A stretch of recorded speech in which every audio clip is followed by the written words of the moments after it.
Bienvenue chez Audible. Nous vous souhaitons une bonne écoute.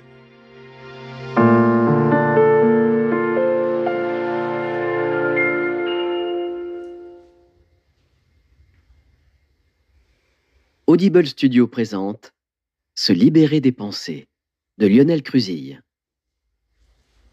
Lu par Damien Viteka. Introduction. Le chemin spirituel est surprenant. Au début, nous rêvons du chemin, nous rêvons d'éveil, de paix et surtout d'un état d'être où la souffrance aurait disparu de notre existence.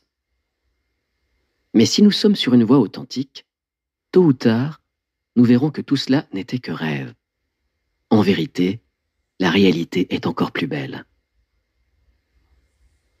La spiritualité est une position intérieure, une manière nouvelle d'être au monde, profondément différente de la manière commune, mais cela ne change pas le réel. Au contraire, cela nous amène à être avec lui, à accueillir celui-ci comme nous pouvons nous accueillir nous-mêmes. La voie inverse totalement notre regard sur le monde. Je citerai ici Arnaud Desjardins. Je crois pouvoir dire que la réconciliation, c'est la voie, ou que la voie, c'est la réconciliation. Cette réconciliation se fait avec nous-mêmes, notre passé, les autres, et finalement le réel. C'est aussi un processus organique, physique, car il n'est aucun moment où nous ne sommes pas avec notre corps. Dans mon premier livre, j'abordais l'aspect du gain d'énergie sur la voix, la façon dont la voix travaille en profondeur en nous, à travers la vigilance, l'accueil de ce qui est, la plongée en conscience dans les émotions, tout ce qui amène une hausse et un affinement de l'énergie. Sans énergie, pas de vigilance, et sans vigilance, pas de voix. Dans le second livre, j'ai souhaité traiter de l'intégration de la voix au cœur du quotidien en plaçant au centre la pratique de la présence sous tous ses aspects. Vivre sa pratique au cœur de la richesse et des défis de la vie permet de s'ancrer dans la voix. Ici, j'ai voulu aborder un thème tout aussi important, celui des pensées. Nous pensons en permanence, la plupart du temps de manière mécanique, ce qui crée un filtre omniprésent et invisible entre la réalité et notre perception. C'est ce qu'on nomme le mental. Et sans vigilance, ou présence à soi, nous le prenons pour le réel. C'est le mental, manas en sanskrit, qui entraîne les émotions, elles-mêmes gaspilleuses d'énergie et cause de tensions physiques. Mais surtout, c'est lui qui nous fait vivre en enfer, dans notre propre tête. Bien que les pensées soient fugaces et souvent non perçues par manque de vigilance, elles sont pourtant le cœur même de notre prison. Libérés de nos pensées, nous sommes réconciliés avec l'instant présent, avec le réel et avec nous-mêmes. En paix avec nous-mêmes, nous sommes en paix avec le monde. Toutefois, il ne s'agit ni de rejeter les pensées, ni de nous y perdre. Il est plutôt question d'apprendre à les accueillir, ainsi que notre corps et nos émotions. Faire avec, et non plus contre. C'est là le chemin qui mène à la liberté intérieure. Puisse ce livre vous aider à réaliser cette paix, à la vivre au cœur de votre quotidien. Lionel Cruzille, Tours, septembre 2013. Le mental. Tous les grands maîtres que j'ai rencontrés en Inde et en Asie, si vous les ameniez en Amérique et leur donniez une maison, 2 voitures, une femme, 3 enfants, un travail, des polices d'assurance, des impôts, ils auraient beaucoup de mal. Pir Vilayat Khan, maître soufi en Occident, cité par Jack Kornfield dans Après l'extase, la lessive. Nos pensées n'ont d'effet sur nous que si l'on y croit. Êtes-vous prêt à voir le monde différemment? Sur le chemin spirituel, il nous est souvent dit que nous sommes prisonniers, esclaves dans la souffrance, dans l'illusion, et que nous avons la possibilité de nous libérer, de nous éveiller, d'être en conscience et de trouver la paix inconditionnelle. Même si tout cela est vrai, nous ne sommes en vérité prisonniers que d'une chose, nos pensées, et plus exactement, celles auxquelles nous croyons. Ce sont elles qui donnent naissance aux émotions, et celles-ci troublent le corps physique, pour qui toute pensée est réalité. Cette affirmation peut choquer ceux qui estiment que penser est le propre de l'homme et synonyme de créativité, de libre arbitre, d'indépendance, de progrès. C'est vrai, mais seulement en partie. Il faut distinguer deux types de pensée. La pensée mécanique, automatisée, qui se déverse en flot continuel comme « il faut que je pense à acheter du pain »,« j'aimerais bien prendre des vacances »,« oh, la belle voiture bleue », etc. La pensée mécanique est celle que nous subissons tous au quotidien. Et l'autre type de pensée, celle de pleine conscience, qui nous enseigne la voie spirituelle. Nous vivons dans un monde moderne, à une époque héritière du « je pense donc je suis » de Descartes, qui nous pousse vers la valorisation de l'ego et renforce son lien avec la pensée. Mais si je me libérais de mes pensées, qu'en serait-il de moi? Ai-je une identité? Un moi qui ne dépende pas d'elle? Cela amène à définir pensée et conscience. Être. Voilà un point crucial. Être n'a rien à voir avec le fait de penser. La pensée apparaît dans la conscience, mais n'est pas la conscience. Je peux donc être sans que cela dépende de la pensée. Je pense, donc je suis, n'est donc qu'une affirmation relevant d'un certain niveau de conscience, celui de l'identification à ses pensées. Et lorsque j'avance sur la voie, plus je pense, moins je suis.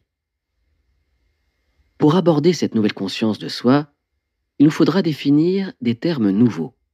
La vigilance, le mental, l'ego, la présence à soi, la pleine conscience, l'éveil. Ils nous conduiront à un niveau de conscience plus élevé, nous permettant de vivre plus pleinement notre quotidien. Mais il est un autre écueil. Croire que, pour nous éveiller, il faille supprimer ou rejeter les pensées, et d'abord celles qui sont source de souffrance. Or, il ne s'agit pas de les éliminer, mais d'en être libre. Tout est là. Il ne s'agit pas d'être sans pensée, mais libre des pensées. Si nous devons nous libérer, cela veut-il dire que nous sommes prisonniers? Oui, nous sommes prisonniers de nos pensées. Si je vous demande « Pouvez-vous arrêter de penser ?» que me répondez-vous? Cela veut-il dire que nous devions les supprimer? Précisément non, car pour ce faire, toute lutte est inutile.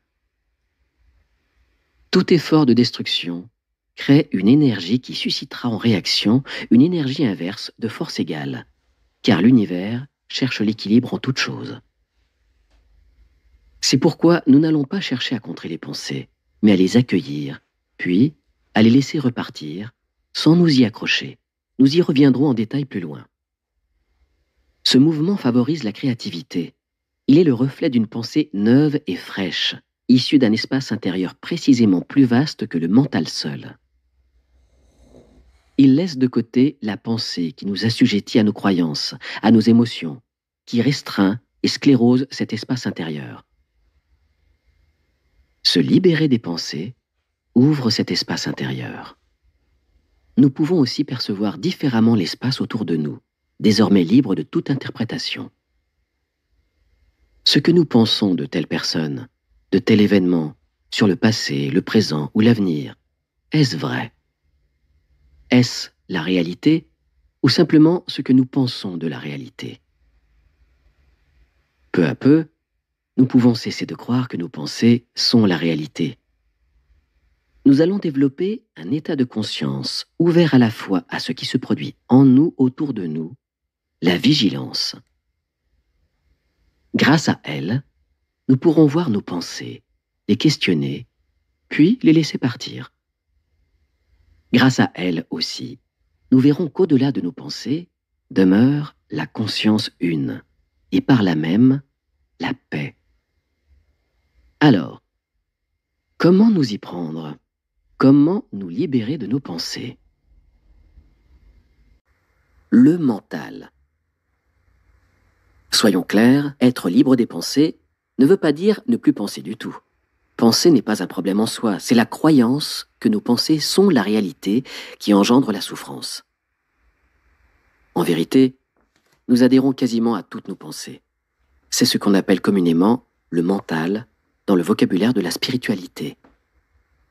Deux aspects sont à retenir. Nous prenons nos pensées pour la réalité. Elles envahissent tout notre champ de conscience, précisément parce que nous y croyons. Le mental nous fait prendre toutes nos pensées pour le réel. Nous y sommes tellement attachés que nous ne voyons plus qu'elles. Si nous les suivons à longueur de journée, leur flux incessant nous hypnotise.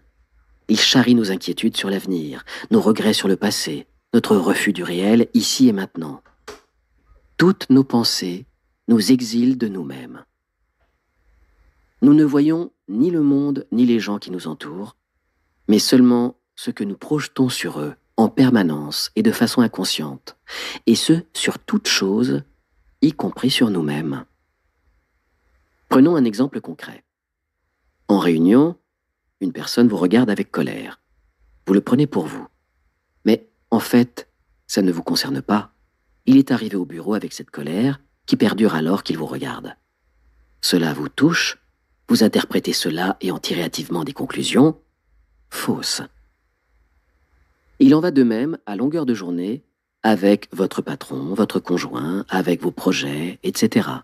Vos pensées interprètent le monde. Elles l'interprètent dans l'instant même, mais aussi pour l'avenir. Avez-vous pu observer que nous nous attendons à ce que telle ou telle chose se produise selon ce que nous pensons et prévoyons? Si vous êtes vigilant, présent à vous-même, vous pourrez déceler ce mécanisme des pensées. Les pensées mécaniques, répétitives, non conscientisées, fabriquent des scénarios en permanence. Afin d'illustrer le fonctionnement typique du mental, examinons l'exemple suivant. Vous êtes en pleine nuit dans un jardin. À la lumière de la lune, vous pouvez voir se dessiner dans l'herbe la courbe d'un serpent enroulé sur lui-même. Immédiatement, la peur vous envahit. Vous imaginez déjà qu'il s'agit d'un serpent, qu'il va vous mordre. Est-il venimeux? Peut-être vais-je mourir, seul dans cette forêt? Mais il est sur votre chemin, et vous ne pouvez reculer. Que faire, vous demandez-vous? La peur est déjà là. Mais, la lampe torche en main, vous continuez à avancer doucement, prenant garde de ne pas le réveiller, car pour l'instant, sous la pâle lumière lunaire, vous n'avez deviné aucun mouvement. Au bout de quelques minutes, n'en pouvant plus, vous braquez votre torche sur lui. Et là, stupeur, c'est une corde épaisse, enroulée, posée à même le sol. Votre illusion s'effondre, votre peur se dissout dans l'instant. Ce n'est pas un serpent, mais votre mental y a cru, et votre corps aussi. Tout le fonctionnement du mental est là. Vous prenez une corde pour un serpent, vous êtes dans l'illusion, et celle-ci fait naître en vous une multitude de pensées angoissantes et les émotions qui les accompagnent, peur, colère, etc. Les sensations physiques suivent, car le corps réagit immédiatement à tout message du mental, qu'il tient pour vrai. Pourtant ici, tout est faux. Il n'y a pas de serpent. Tout est illusion. Les prédictions, l'enchaînement des pensées, tout est erroné. Vous pouvez parfois tenir compte de vos pensées, mais pas les prendre pour la réalité. La différence est cruciale. Il ne s'agit pas ici de s'interdire de penser rationnellement, d'imaginer un danger qui peut exister, mais plutôt de vérifier si le danger potentiel est réel, en braquant immédiatement la lampe sur lui. L'identification d'un serpent déclenche un réflexe naturel de survie qui nous en éloigne. Il ne s'agit pas de supprimer cette peur salutaire et primale, mais de remettre en question la peur psychologique, celle qui se construit avec nos projections mentales, nos spéculations sur une réalité ou un avenir hypothétique. Combien de fois de telles constructions ne vous ont-elles pas entraîné dans d'effrayants scénarios catastrophes, alors que la réalité s'avérait ensuite bien différente? Pouvez-vous être sûr d'agir correctement le moment venu si vous êtes déjà sous l'emprise d'un stress avant même de vivre cet instant? Observons de plus près le fonctionnement du mental face au réel. La réalité a-t-elle besoin de nos pensées pour être? Qu'appelle-t-on alors le réel? Le réel. Je suis une amoureuse de la réalité. Lorsque je me dispute avec elle, je perds, mais seulement à tous les coups, seulement 100% du temps. Je suis amoureuse de ce qui est, non parce que je suis une personne spirituelle, mais parce que cela me fait du mal quand je conteste la réalité. Nous pouvons savoir que la réalité est bonne telle qu'elle est, parce que lorsque nous la contestons, nous faisons l'expérience de la tension et de la frustration. Nous ne nous sentons alors ni naturels ni équilibrés. Lorsque nous cessons de contester la réalité, l'action devient simple, fluide, bienveillante et sans peur. Byron Katie, aimer ce qui est. Le décalage entre le monde créé par le mental et la réalité engendre la souffrance. Tout part de là. Vous n'êtes prisonnier que de vos pensées et uniquement parce que c'est à elles, et non au réel, que vous portez foi. Comment alors percevoir le réel tel qu'il est? Voilà la question. Reprenons notre exemple de la corde et du serpent. L'illusion est tombée d'elle-même. Cela s'est produit au moment où vous avez braqué la lumière sur ce que vous croyez être un serpent. Mais, c'est un fait, vous avez braqué votre lampe sur l'objet. Cette lumière, c'est le symbole de votre investigation qui mène à la prise de conscience. C'est une représentation de la vigilance et de la découverte de ce qui est, tel que c'est, ici et maintenant. La prise de conscience est toujours soudaine. Vous cheminez, puis un jour, à un instant précis, l'illusion tombe. C'est fini. Vous avez vu. Vous avez vu ce qui est. Et tout le reste suit. Immédiatement, votre corps s'apaise, puisque l'émotion qui accompagnait vos pensées s'est elle-même dissipée. Il en va de même lorsqu'il s'agit de préparer un examen et d'en attendre les résultats. Des mois durant, les idées fusent, peurs et émotions s'entremêlent, rendant difficile leur identification et perturbant les centres émotionnels, physiques et psychiques. La peur ressentie génère une émotion que le corps reçoit. Alors, selon notre constitution, notre histoire, nos faiblesses, ce seront nos intestins, nos épaules, notre cœur ou toute autre partie de notre corps physique qui réagira à la pensée en question. Le jour vient de l'affichage des résultats. Le réel est là sous vos yeux. Si vous avez obtenu votre examen, vous êtes tout joyeux. Si vous ne l'avez pas, vous pouvez alors vous lamenter, regretter, être en colère ou triste. Dès le début, vous avez imaginé tous les scénarios possibles. Hypnotisé, vous n'avez pas vécu le réel, mais votre réalité, qui n'est que fiction pure. Pourtant, votre corps l'a reçu et subi comme un stress. Comment auriez-vous vécu la même période sans croire aux histoires que vous imposait votre mental? Qui seriez-vous sans ces pensées-là? Votre révision aurait-elle été plus sereine, plus concentrée et plus efficace? Certains voient la capacité à se projeter comme une fonction indispensable à la vie. C'est là une grossière erreur. Au contraire, être libéré le plus possible du jeu du mental permet de se rendre disponible au réel qui, lui, est là, quoi qu'on en pense. Ceci ne nous empêche nullement de faire des projets et provoque même des réponses plus adaptées car nous sommes alors ouverts à l'instant de manière directe. Sans le filtre de ce que nous pensons, sur ce qui pouvait, devrait ou pourrait être, le réel est clair, c'est une simple évidence. Nous voici face aux conséquences de nos pensées, nos actes. Car le mental peut nuire à la pertinence de l'acte accompli en réaction à celle-ci. Comment agissez-vous lorsque vous voyez un serpent à la place de la corde? Nos pensées ne sont-elles qu'un filtre déformant? Tout cela mène à un point important. Croyance fort répandue et peu explorée, nous croyons pouvoir, par nos pensées, contrôler le monde. Elle est si courante que nous avons l'impression qu'elle est vraie. Êtes-vous absolument sûr qu'elle soit vraie? Il me paraît important d'interroger nos croyances afin de mettre en lumière les nœuds qui bloquent le retour à la présence et donc à ce qui est. Poser cette question de la pertinence de la pensée exige une nouvelle qualité de conscience à développer en nous, la vigilance. Ce n'est qu'à partir de cette vigilance que nous pouvons examiner cette pensée. Pourquoi être vigilant? Pourquoi vivre le ici et maintenant si connu? À quoi sert d'être présent en conscience dans l'instant? Être conscient que la vision du monde et de nous-mêmes, qu'a le mental, n'est pas la réalité, c'est là l'essentiel.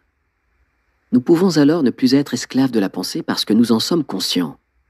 Mais sommes-nous présents à nous-mêmes et au monde? Avant de parler de notre qualité de présence et de la vigilance, observons d'abord la pensée en elle-même. De quoi parlons-nous vraiment? Posons-nous simplement quelques questions. Par exemple, quand pensez-vous? Maintenant. Quand faites-vous des projets pour demain? Maintenant. Quand vous pensez à hier, quand le faites-vous? Maintenant. Quand vous vous remémorez vos émotions, quand le faites-vous? Maintenant. Existe-t-il un autre moment possible pour être vivant, sinon maintenant? Demain sera maintenant, toujours maintenant.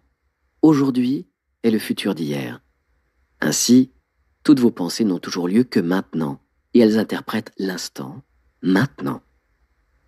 Elles forment un filtre qui voile le réel, mais toujours dans le maintenant, même si vos pensées pensent à l'avenir ou au passé. C'est pourquoi il est aussi vain de vouloir contrôler le monde avec vos pensées que de vouloir arrêter le vent. L'instant présent est comme il est parce qu'il est déjà là. Tout est déjà là. Prenez un instant pour observer autour de vous. Tout est là. À chaque instant, ce qu'on nomme le présent, la réalité, est en fait déjà là. En ce qui concerne l'action dans le réel, la vraie question reste, étant donné ce qui est, le présent déjà là, que puis-je faire l'instant suivant? Ainsi, notre pensée ne cherche plus à contrôler mais à répondre à la vie, telle qu'elle est ici et maintenant. Se battre contre le réel en pensée est totalement inutile et surtout absurde, puisque c'est se battre contre un temps déjà manifesté. C'est ce qu'on peut nommer le déjà là. Le déjà là est déjà du passé, le temps qu'on le perçoive. Le présent est toujours déjà là. En appliquant la vigilance, la pensée redevient un outil. La pensée obéit à nouveau à la conscience. Nous ne sommes plus victimes de nos pensées. Nous ne sommes plus pensés par le mental, nous nous servons de la pensée. La conscience peut reparaître en arrière-plan des pensées, puisque nous ne nous sommes plus identifiés ni aveuglés. Un espace s'est libéré en nous. Alors, sommes-nous celui qui pense ou sommes-nous pensés? Je pense ou je suis pensé. Vous n'êtes prisonnier de rien d'autre que de vos pensées. Vous n'avez à vous libérer de rien d'autre que de vos pensées. Arnaud Desjardins, À la recherche du soi, tome 4. En questionnant vos croyances, en les remettant en question pour voir ce qui se cache derrière, vous en arriverez à un constat inattendu. Les pensées sont présentes dans votre esprit. Elles ne font que passer. Mais si vous y croyez, elles restent car vous les validez. Elles ont alors plus ou moins d'impact selon le degré d'importance que vous leur donnez. Plus vous y croyez, plus vous les nourrissez. Peu à peu, elles se renforcent et prennent du pouvoir sur vous, et ce, d'autant plus que vous les actualisez souvent, en les ressassant, en les nourrissant encore d'autres pensées et d'émotions. Mais voilà le plus inattendu. Vous n'êtes pas l'auteur de vos pensées. Nous pourrions dire, vous êtes pensé. Sans vigilance, elles rentrent et sortent de votre esprit. Vous n'avez pas d'autre choix. Tant qu'elles vont et viennent dans votre esprit, mécaniquement, ça pense en vous, sans que vous en ayez conscience. Vous êtes pensé. Vous commencez sans doute, à ce stade, à voir la différence entre être pensé et penser en conscience. Penser en conscience, c'est être conscient d'une pensée, sans y accorder forcément foi. Vous n'êtes alors plus une marionnette, mais bien une conscience qui choisit de suivre ou non les pensées qui se présentent. Le plus important, c'est être en conscience, présent à soi-même. En d'autres termes, être vigilant. C'est cela qui permet de faire la différence entre penser et voir la réalité. Tout en pensant, vous demeurez ancré dans le réel et vous pouvez alors choisir ou non de suivre vos pensées. Bien évidemment, Vous continuerez d'avoir souvent des pensées qui traversent votre champ de conscience. Vous les verrez, analyserez leur utilité, rirez peut-être de leur incongruité et les laisserez repartir, le cas échéant, comme elles sont venues. Peut-être les suivrez-vous et leurs flots vous amèneront-ils dans un endroit, futur ou passé, imaginaire, inquiétant ou rassurant, mais en aucun cas réel. Vous construirez tout un monde sans réalité pour finalement vous réveiller tôt ou tard devant ce qui est, désemparé parce que vous aurez pensé le réel et non vu et vécu celui-ci. Il n'y a aucun mal à cela. Ce n'est ni bien ni mal. Soyez bienveillant envers vous-même. Cela aussi fait partie de la voie. Et il est fort probable que longtemps encore, vous vous surpreniez à tomber dans le jeu du mental pour en émerger ensuite. Mais avec la conscience que vos pensées ne sont pas la réalité et la possibilité d'être en pleine présence en les observant, vous connaissez le chemin pour en être libre. Et cela vous ouvre les portes d'une nouvelle conscience d'être au monde.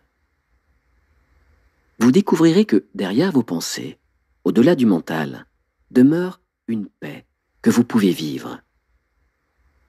Alors, pouvez-vous commencer à questionner vos pensées? Voulez-vous commencer à approfondir votre présence pour découvrir cette paix au-delà?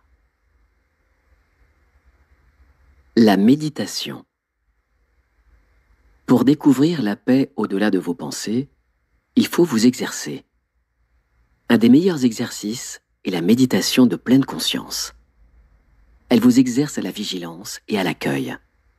Elle vous aide à ne plus vous accrocher à vos pensées. En les voyant se présenter, vous pouvez simplement ne pas les retenir, tout comme nous le faisons en méditation. Il est certes évident qu'être présent à soi-même, c'est-à-dire vigilant, demande une forme d'entraînement. Cependant, l'enjeu est si grand que nous ne pouvons prendre cela à la légère. En laissant passer les pensées, vous abandonnez tout le schéma de construction mentale et la spéculation qui l'accompagne. Vous êtes alors plus léger, plus conscient, et naturellement, plus ancré dans la réalité telle qu'elle est, et non telle que le mental voudrait qu'elle soit. Cependant, il peut paraître difficile de laisser disparaître certaines d'entre elles. Si vous vous accrochez, souvenez-vous que vous gagnez à être présent, ici et maintenant, pour agir de façon pertinente. Ensuite, les bienfaits de la méditation assise s'infuseront dans toute votre existence. Voilà l'important. Ne vous bornez pas à pratiquer la vigilance en méditation seulement pour, une fois levé de votre coussin, oublier complètement votre présence à vous-même. Exercez-vous à affiner, à approfondir votre vigilance. Lâchez, ne serait-ce que momentanément. Est-ce que je suis en train de penser à quelque chose? Cette pensée-là est-elle fondée ou spéculative, tournée vers un passé révolu ou un avenir hypothétique? Voyez cela clairement. Et si vous lâchez cette pensée, que se passe-t-il? Ne retrouvez-vous pas une forme de paix, ici et maintenant? En observant vos pensées, vous ne les suivez plus aveuglément, élaborant scénario sur scénario. Vous revenez à l'instant présent, et tout acte sera plus conscient. Si vous voyez clairement ce qui est, votre action sera beaucoup plus puissante, puisqu'ancrée dans le réel. Un réel relatif, certes, mais beaucoup moins déformé, une fois débarrassé des schémas de pensée mécaniques et des réactions émotionnelles. Les pensées continueront encore à venir et à traverser votre esprit. Il ne s'agit pas, encore une fois, d'être vide des pensées, qui d'ailleurs s'estompent et s'espacent parfois. Il s'agit d'en être libre. C'est primordial, car la conscience n'est pas la pensée. Mais soyez attentifs, cela signifie que vous n'êtes pas l'histoire que racontent vos pensées. Voilà un autre point crucial. Vous n'êtes absolument pas vos pensées. La pratique dans la durée. Lorsque vous pratiquez la vigilance et commencez à voir le jeu de vos pensées, vous comprenez peu à peu que le fait de s'en libérer est une révolution. Vous n'êtes pas vos pensées. Vous n'êtes donc pas non plus l'histoire que racontent vos pensées. Vous êtes infiniment plus que vos pensées, mais cela demande une pratique claire, Un exercice demandant une certaine qualité d'être, la vigilance. Ce qu'on nomme souvent la pratique consiste en fait à être présent, vigilant et ouvert à la fois au monde et à soi-même. Présent à ce qui se produit en vous comme autour de vous. Cette pratique, c'est-à-dire le fait même de pratiquer, ne s'accomplit que dans l'instant, car c'est évidemment le seul lieu où nous pouvons être, pleinement. En suivant le flot des pensées compulsives et mécaniques, le mental ne vivant pas dans l'instant, nous nous auto-hypnotisons. Nous nous laissons berner par ce futur rêvé qui n'arrivera jamais, précisément parce qu'il est rêvé, et que notre rêve ne peut correspondre exactement au réel. Bien sûr, nous aurons parfois l'impression qu'il se réalise, mais à y regarder de plus près, le réel est un peu différent, voire tout à fait différent de nos prévisions. Notre pensée seule ne peut-elle appréhender le réel? La réponse est non. Pour mettre fin à ce processus, voici la clé: ne plus attendre que le réel corresponde à notre désir, mais simplement l'accueillir comme si c'était ce que nous attendions. Si nous attendons que ceci ou cela se réalise pour commencer à remettre en question le mental, c'est lui qui gagne. Commençons à vivre dès maintenant. Commençons la pratique de vigilance dès maintenant. Et cela ne veut absolument pas dire que nous ne devions plus rien faire. Pourquoi? Parce que cette réponse est elle-même issue du mental. De la vigilance. Tout cela ne peut s'expérimenter que par le biais de ce nouvel état de conscience, la vigilance. Sans vigilance, pas de présence. Et sans présence, pas d'observation des pensées, ni de questionnement à leur sujet, etc. Pas de libération possible. Alors, qu'est vraiment cette vigilance? Au tout début de la voie, la vigilance nous semble être quelque chose d'assez flou. D'abord, nous ne voyons pas en quoi ni comment nous pouvons être vigilants. Puis, nous nous imaginons l'être sans que ce soit vraiment le cas. Nous imaginons devoir être comme ceci ou comme cela, avoir à passer par des thérapies ou des épreuves spéciales pour devenir vigilant ou acquérir la pleine conscience. C'est à la fois vrai et pas tout à fait juste. Le cœur de la vigilance, ce n'est pas cela. La vigilance suit, comme la voie, une logique et une dynamique non linéaires. Au début, la tendance à succomber aux forces du sommeil, habitudes, croyances, nœuds émotionnels, etc., est tellement puissante que seuls des efforts soutenus et précis permettront de vous en extirper. Mais bien d'autres aspects sont à l'œuvre dans la dynamique de la vigilance. Un autre courant plus profond œuvre aussi en parallèle.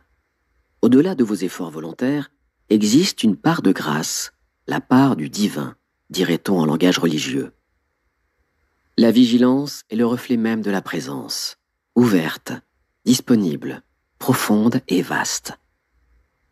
Nous pourrions même dire que ce n'est plus vous qui êtes vigilant, mais que la vigilance est vous.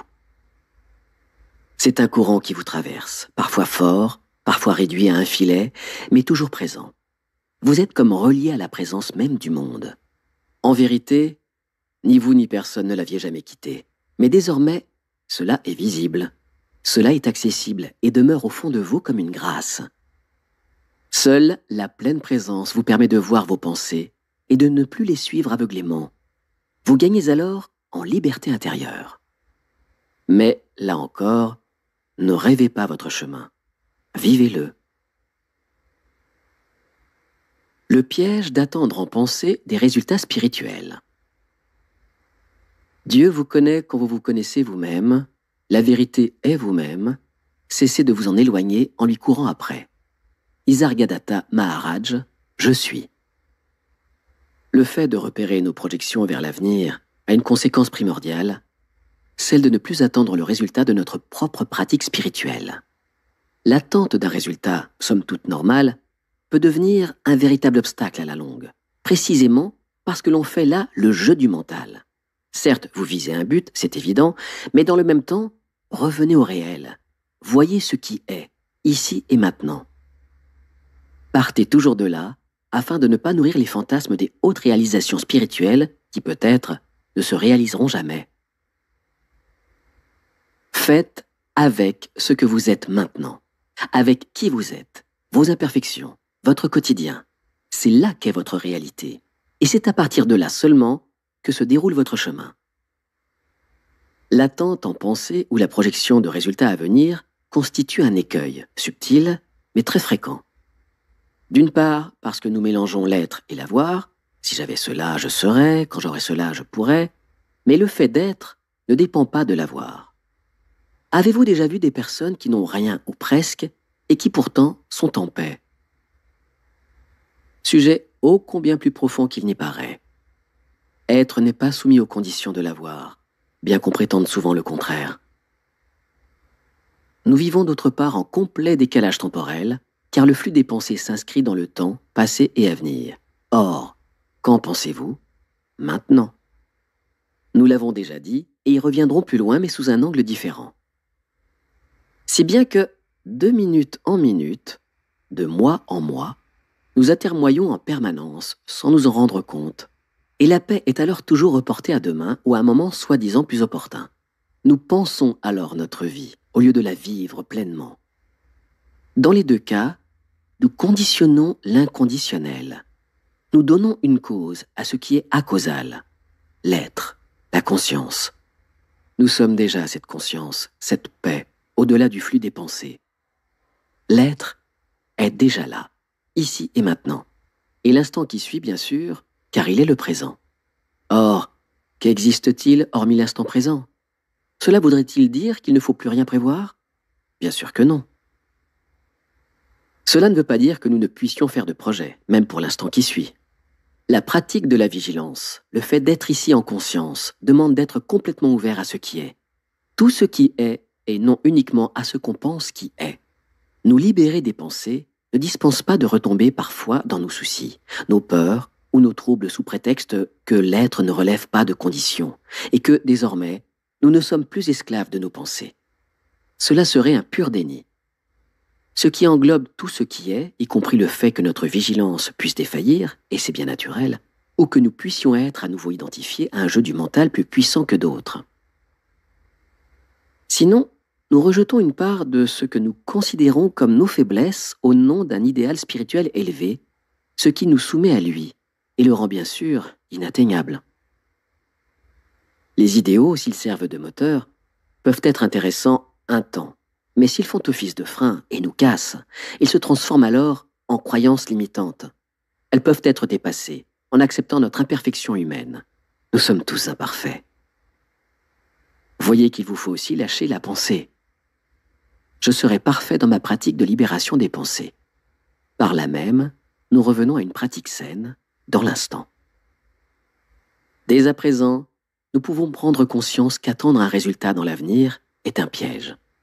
Tout est déjà là, et notre pratique se place forcément maintenant. Se libérer des pensées, c'est donc maintenant. Nous devons voir plus loin, car il s'agit de vivre cela et non d'en faire un concept mental de plus. Si tout est maintenant, qu'est-ce qui peut bloquer ou freiner notre vigilance, notre présence à l'instant? L'habitude et le mental. Ce qui nous bloque ou nous freine dans notre vigilance à l'instant présent, c'est l'inertie des habitudes. Force faite de mécanicité au niveau des 4 corps, ou centres, physique, sexuel, émotionnel et mental. En nous exerçant à être vigilants, nous allons nous heurter à des blocages constitués par les habitudes et les pensées amoncelées en blocs de croyances. Ces croyances sont reliées à des émotions, des schémas de réaction physiologiques et émotionnels, et même à des postures physiques, des tensions musculaires et des gestuelles. À force de réagir toujours de la même manière au fil des années, nous percevons, ou plus exactement pensons, le monde d'une certaine manière. C'est ce qu'on nomme une personnalité. Mais ce ne sont que des pensées qui engendrent tel type d'émotions, qui touchent elles-mêmes le corps physique, etc. Les chemins neuronaux sont creusés tels des sillons. Il est alors difficile de changer à tout niveau. Qu'est-ce qui fera donc la différence? La vigilance, un nouvel état d'être présent au monde. Les croyances sont des pensées que l'on a adoptées et auxquelles nous croyons dures comme fer. elles deviennent source de souffrance en se heurtant au réel. Certaines peuvent être détectées rapidement, et d'autres, beaucoup plus profondes, ne se démontent qu'avec un travail approfondi et avec le temps. Par le biais des pensées mécaniques et répétitives, le mental maintient toutes les formes d'habitude afin que perdure l'illusion d'une sécurité par rapport au monde extérieur. Le mental, donc l'ego, recherche finalement la moindre souffrance, ce qui semble bien évident et tout à fait légitime. Démonter ces croyances demande d'observer en profondeur et d'élargir considérablement notre angle de vision. Commencez-vous à voir que dépasser les pensées, c'est en fait dépasser le moi.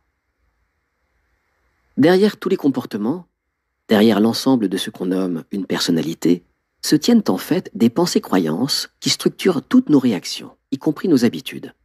Pourtant, elles peuvent parfois changer complètement. N'avez-vous jamais fait ce constat sur vous-même ou sur d'autres? Nous pouvons le voir lorsque certaines personnes vivent des situations où toutes leurs croyances sont rudement mises à l'épreuve, voire explosent littéralement, face à un deuil, une rupture sentimentale mal vécue, l'annonce d'une maladie incurable, un accident, etc. Alors, certains changent du tout au tout. Certaines voies spirituelles recherchent et utilisent l'effondrement de ces croyances en les provoquant par des substances hallucinogènes, des états de transe, toutes sortes d'états modifiés de conscience pour dépasser les références mentales préétablies qui bloquent la personne dans une perception donnée d'elle-même et du monde. Il faut, pour suivre ces voies, être accompagné par un maître accompli. Voilà pour les grandes lignes concernant les croyances. Mais il n'est pas dans notre propos d'aller ici plus loin sur ce thème. Ce qu'il nous faut approfondir, c'est l'autre facette. Pourquoi l'ego s'accroche-t-il aux pensées? Nous avons vu que les pensées structurent notre perception du monde et de nous-mêmes. Il nous faut voir maintenant qu'elles s'articulent de deux manières, attraction et répulsion. Il est une fonction du mental qui étiquette toute chose, les juge, imperceptiblement parfois, les classe en catégories qu'on pourra placer dans deux grandes boîtes, j'aime, je n'aime pas, ou encore source de plaisir, source de souffrance. À partir de là, le mental cherche à maintenir les habitudes et à gommer toute forme de changement qui, menant à l'inconnu, serait source de souffrance potentielle. Le mental cherche à contrôler les choses, le monde et nous-mêmes. Et s'il définit « ceci n'est pas bon pour moi, c'est source de souffrance potentielle » ou au contraire « j'ai besoin, je désire cela, c'est source de bonheur potentiel », alors sa loi est posée. Sans vigilance, vous ne remettrez pas cela en question. Toutes vos pensées-croyances seront mises en route et s'articuleront autour du mode attraction-répulsion ou, si vous préférez, saisie-rejet, j'aime, je n'aime pas. L'ensemble de ce système vise à préserver l'existence du moi. Pouvez-vous voir la limitation ici à ce point? Le monde semble alors figé au service du moi. Tout est bénédiction ou malédiction. Où est la liberté là-dedans?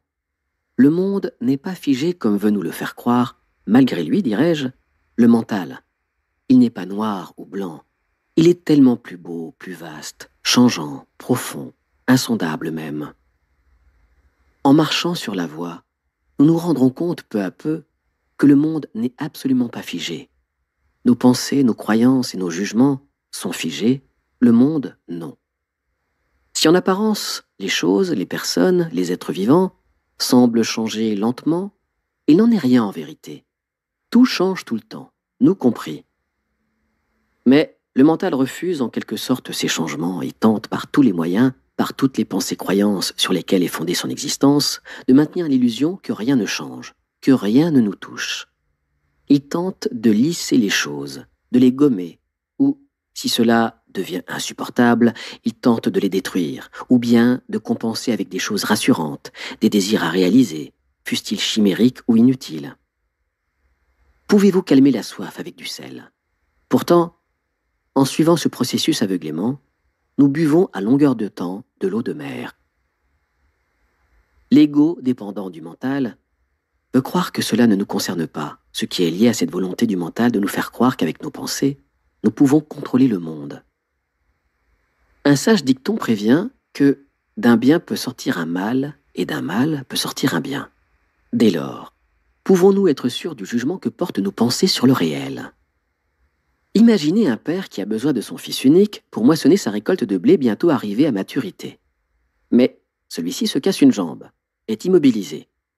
Le père est face à un dilemme.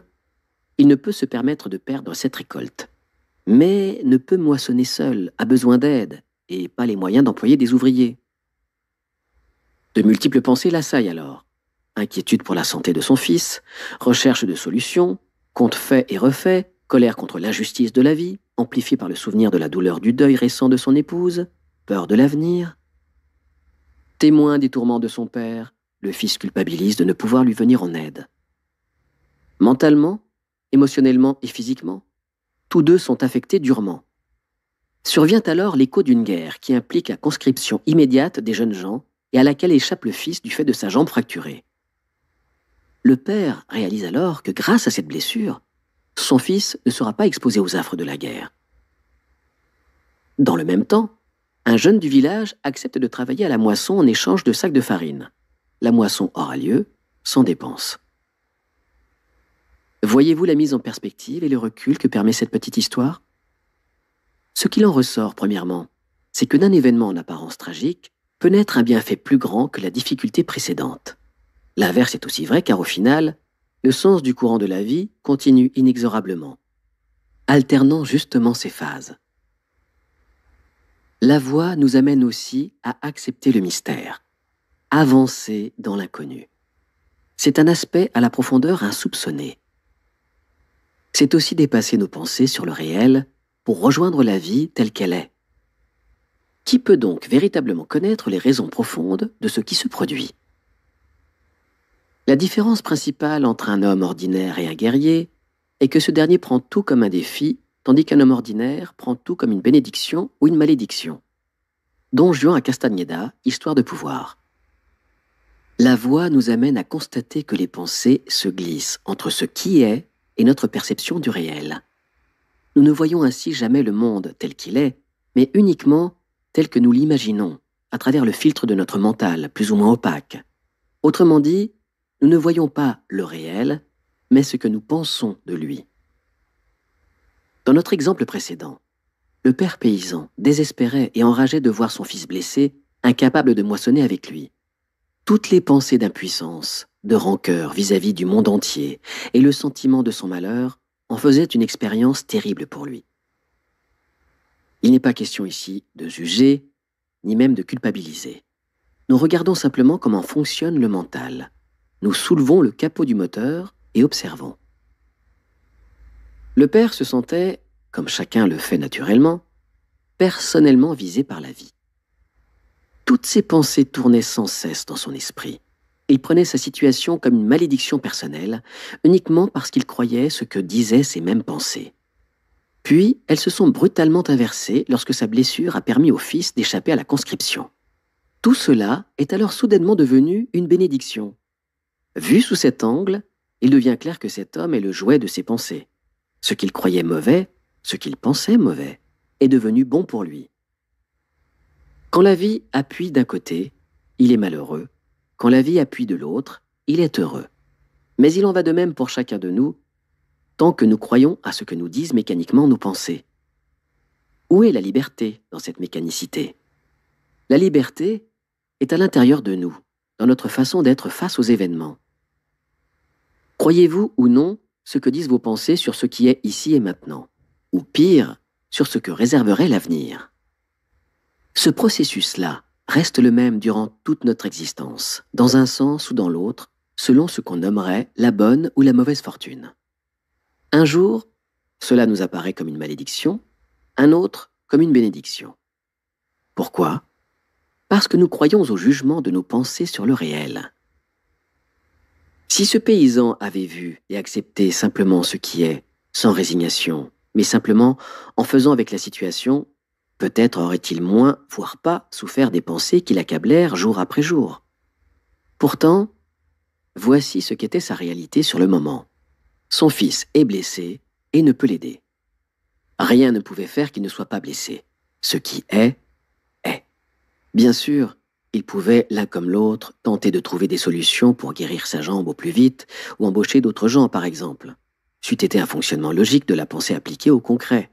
Étant donné ce qui est, la jambe blessée, etc., que pouvons-nous faire maintenant?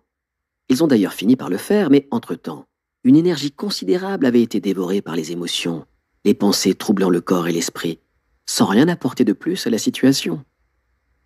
C'est là que le mental, en entraînant les émotions, vole le réel et nous sert un monde plastique heureux. Et nous sommes ravis, ou malheureux, et nous sommes accablés. Il existe toujours une dualité plus ou moins marquée du « j'aime » ou « je n'aime pas ». Le mental est duel. Le réel est infinie richesse et changement permanent. Maintenant, comment intégrer cela dans notre quotidien? Nous sommes le jouet de ce balancier oscillant entre ce « j'aime » et ce « je n'aime pas », entre ce qu'on qualifie de malheur et de bonheur, ce bonheur ne désignant évidemment pas la paix des profondeurs. C'est la pensée seule qui crée cela. À suivre ces oscillations, nous ne sommes pas dans le réel, nous sommes même contre lui, parce qu'enfermés dans une totale subjectivité, état normal tant que nous ne sommes pas vigilants, et ne réagissons qu'en fonction de ce qui nous convient. Le paysan était accablé par cette terrible nouvelle avant de basculer dans un immense soulagement en apprenant que son fils n'était pas envoyé à la guerre, alors même que les deux événements ont la même cause apparente.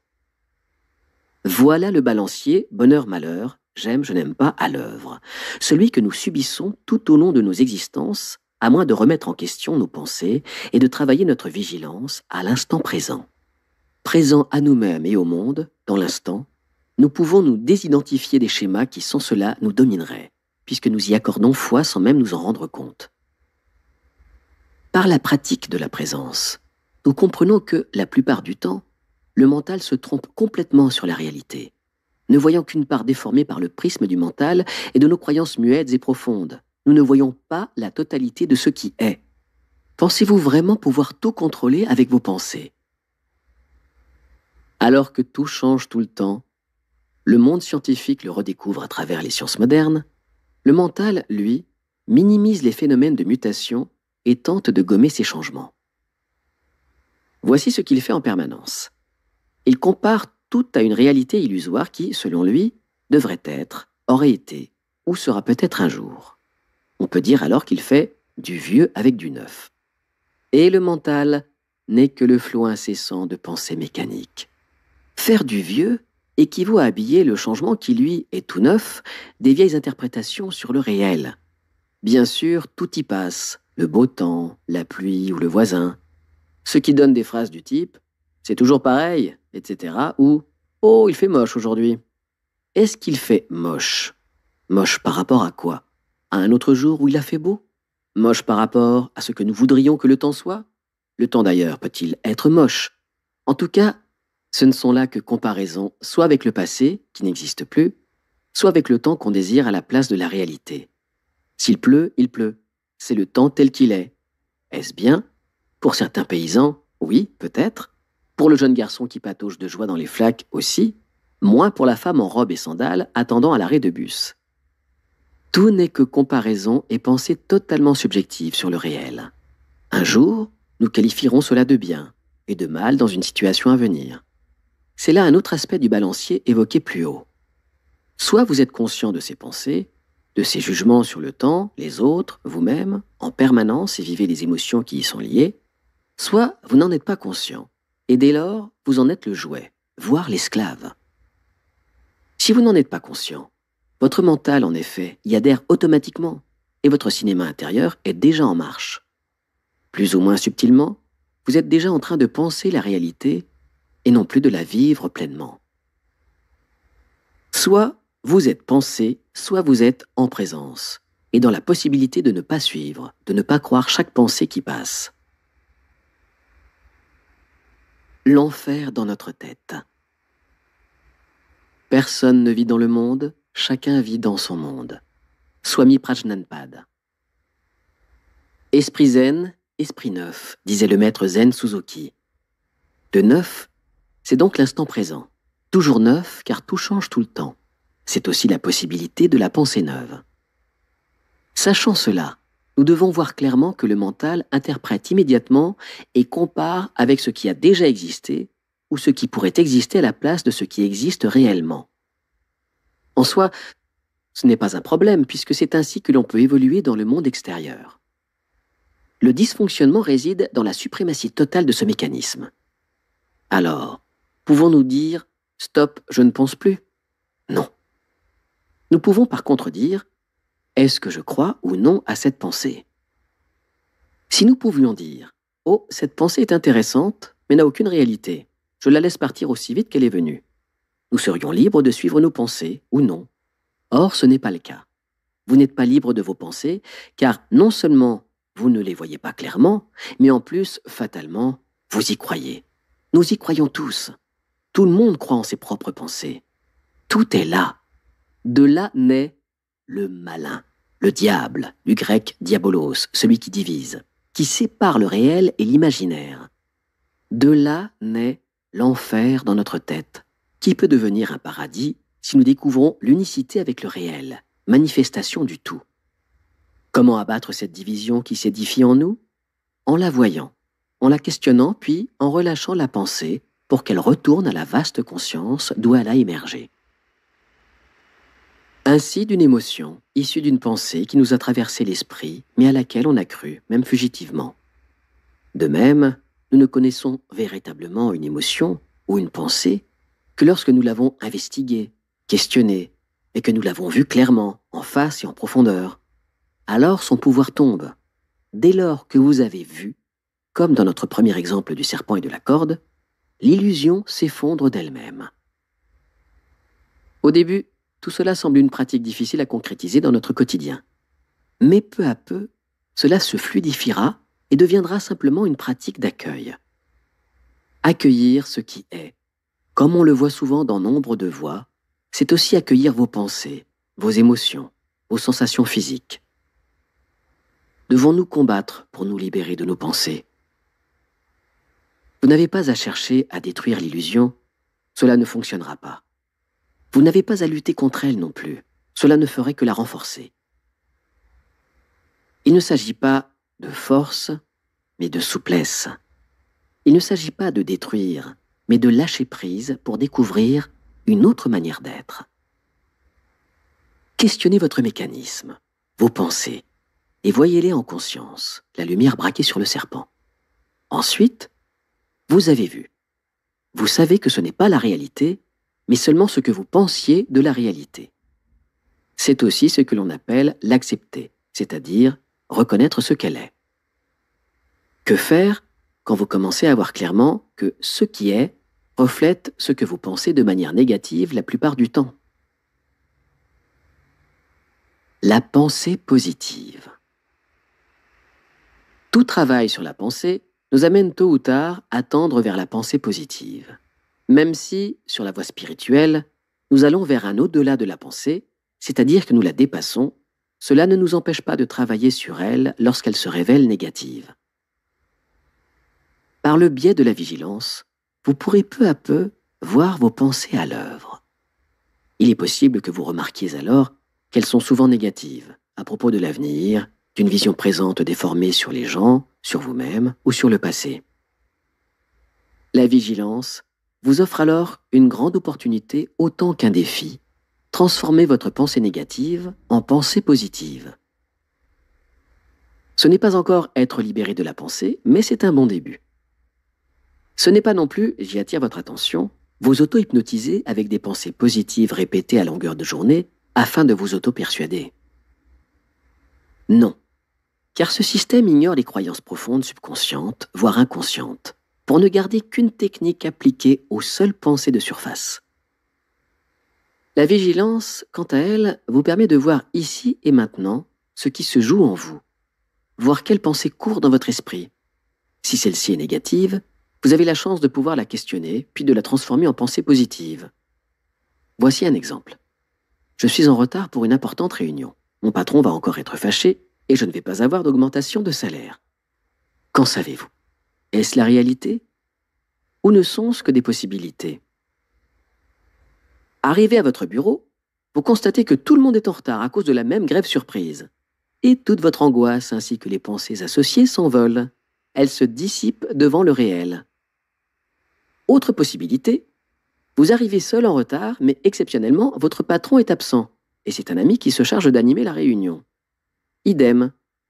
Toute votre angoisse ainsi que les pensées associées s'envolent. Elles se dissipent devant le réel. Voyez-vous cela? Toujours dans ce même exemple, la pensée positive pourrait être « Ok, je suis en retard. Que puis-je faire? Prendre un taxi? Continuer de garder confiance? Profiter du retard pour revoir mon projet? Je vais arriver au bureau avec plus de détermination. J'aurai plus d'arguments pour défendre mon projet. Mon augmentation aura ainsi plus de chances encore de se matérialiser, etc. » Rappelez-vous notre exemple du père paysan et de son fils. Nous ne savons pas ce que nous réserve l'avenir. Par contre, nous pouvons affirmer que notre état d'esprit ici et maintenant dépend de nous. À quoi pensez-vous maintenant? En êtes-vous conscient? Est-ce positif ou négatif? Bien sûr, nous devons le redire, d'un certain point de vue, les pensées peuvent être pratiques et permettre l'anticipation, la planification, la réflexion, la créativité. Celles qui précèdent un acte sont, dans ce cas, fonctionnelles et naturelles.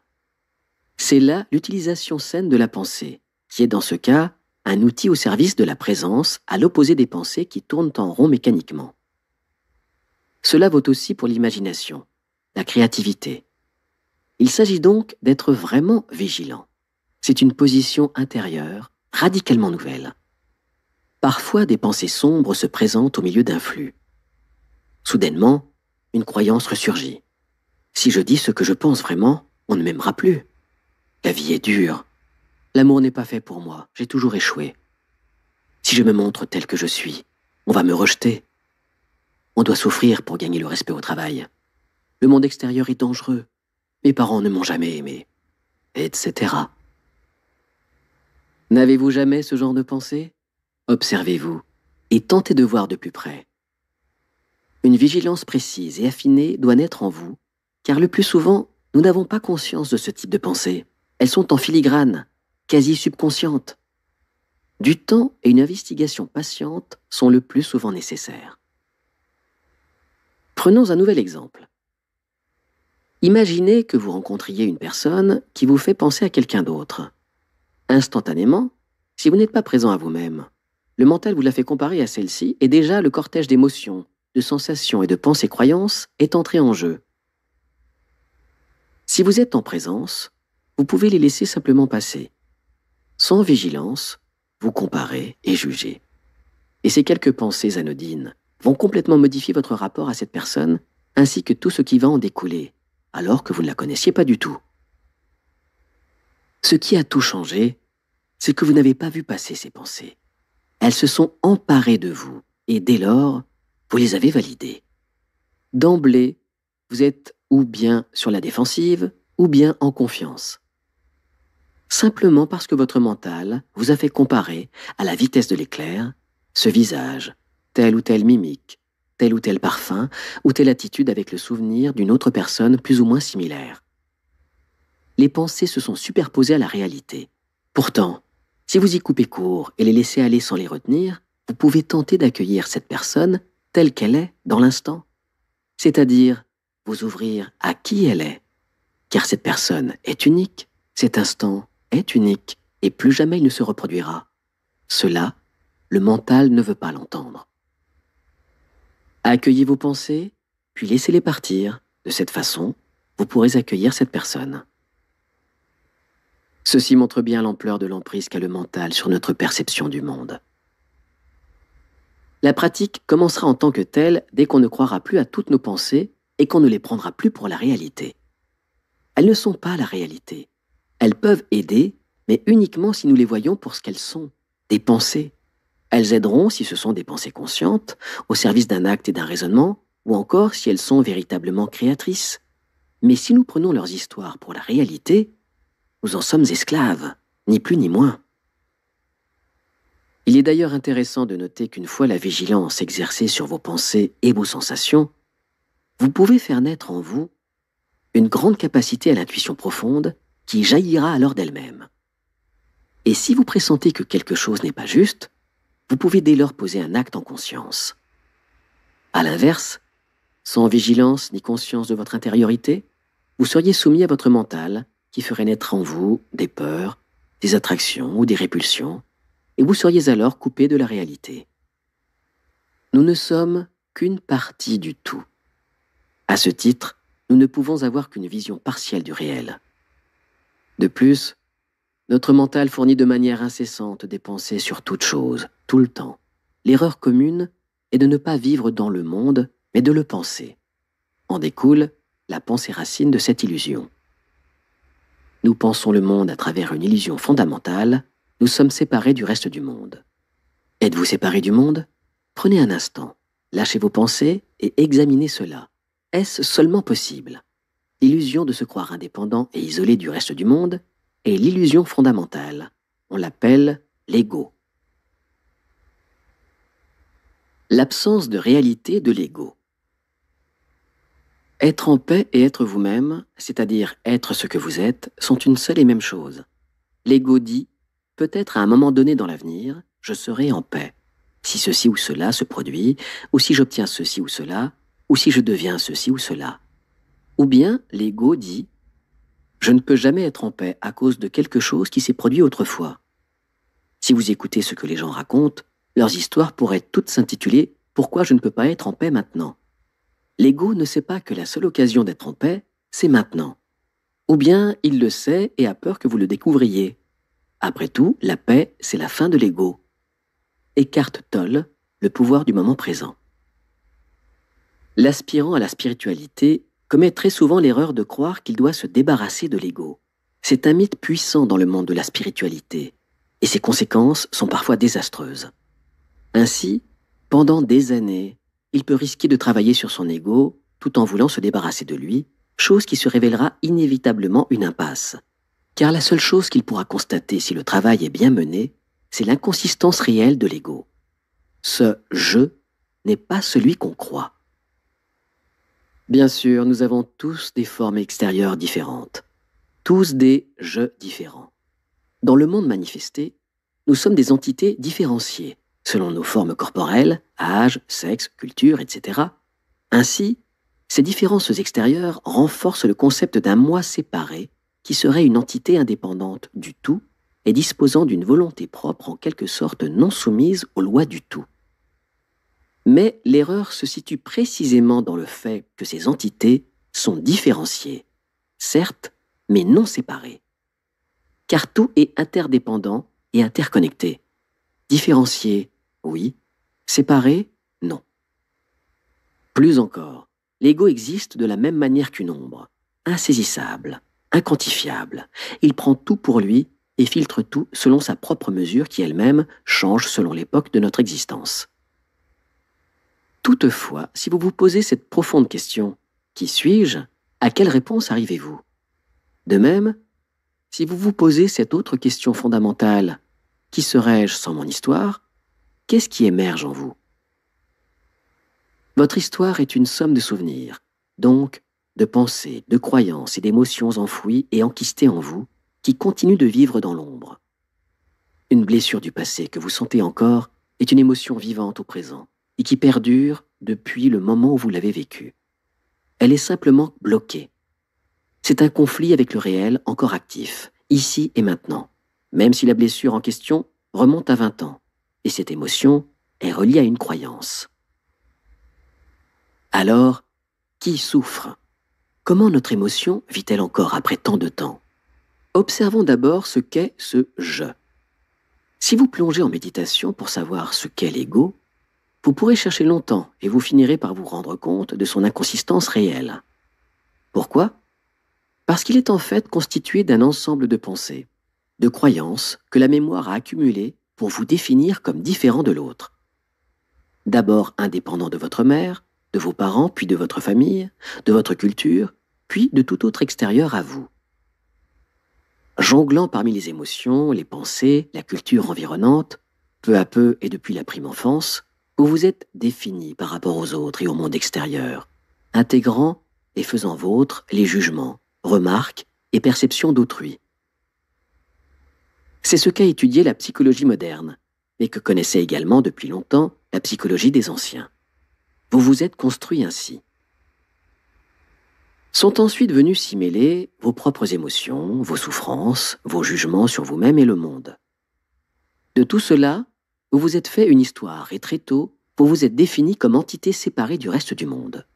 Je n'est pas l'autre.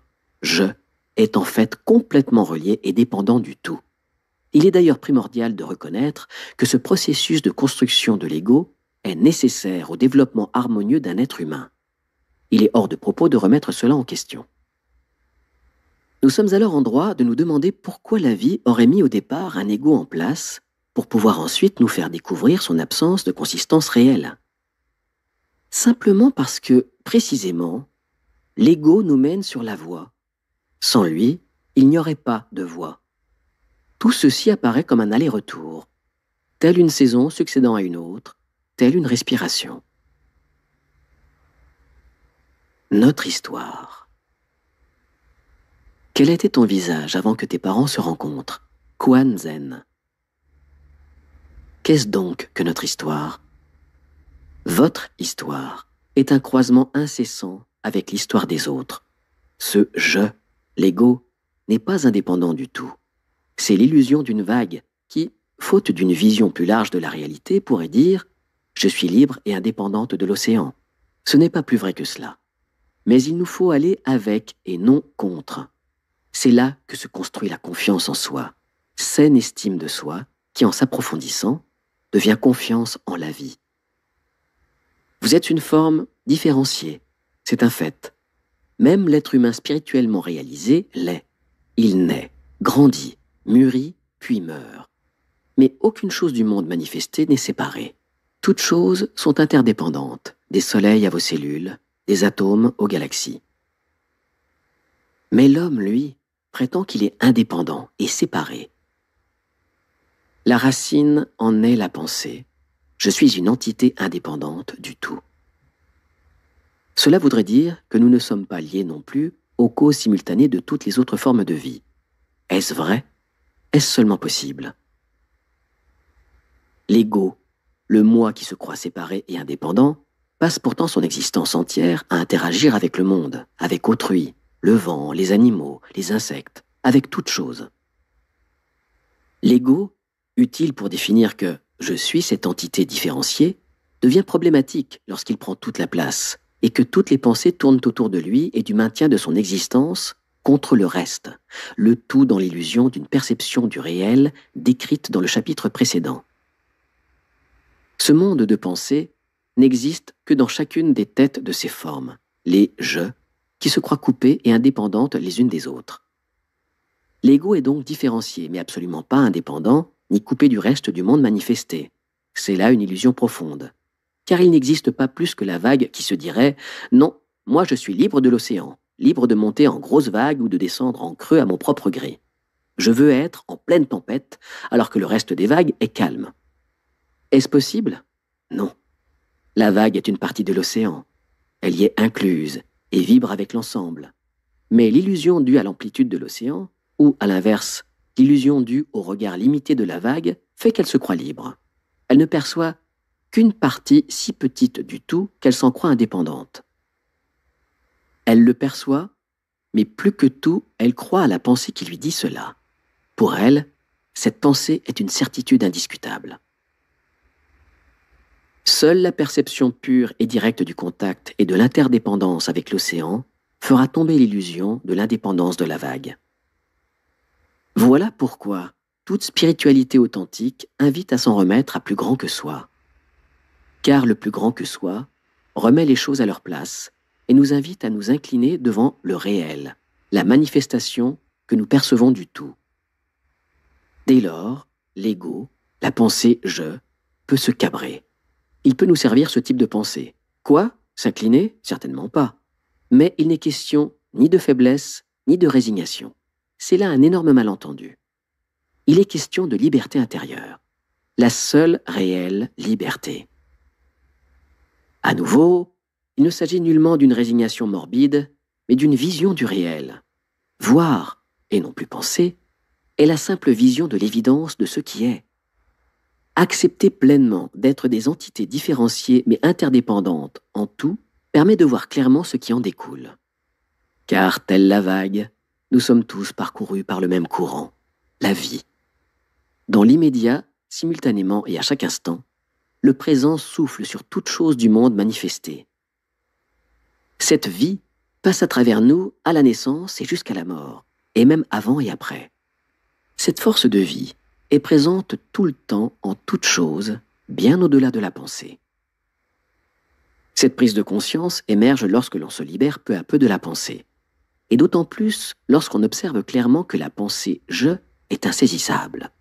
Il importe alors, tout à fait paradoxalement, de ne plus nier la réalité profonde que l'ego n'est pas ce qu'il paraît et de reconnaître son caractère sacré puisqu'il est relié intimement au tout. Nous passons par l'ego pour dépasser l'ego. C'est l'art d'être avec. Moins nous pensons, plus nous sommes. Alors, qui est je? Qui sommes-nous vraiment? L'ego et les pensées. Si l'ego est une forme d'illusion, il en découle que toutes les pensées tournant autour de son existence sont aussi des formes d'illusion. En vérité, vous n'êtes pas vos pensées, et ce n'est pas vous qui les produisez. Vous n'êtes pas l'auteur des pensées qui traversent votre esprit. Par contre, puisque ce qui est, faisons avec. À nouveau, il n'est jamais question d'exclure quoi que ce soit sur la voie, a fortiori l'ego et le mental. L'ego et le mental sont là, et, illusion ou pas, nous devons faire avec et non contre. Comme nous l'avons vu, il se peut que vous croyiez à vos pensées, vous identifiant à elles. Et c'est cela le plus important. Si vous y croyez, elles peuvent peu à peu devenir des croyances.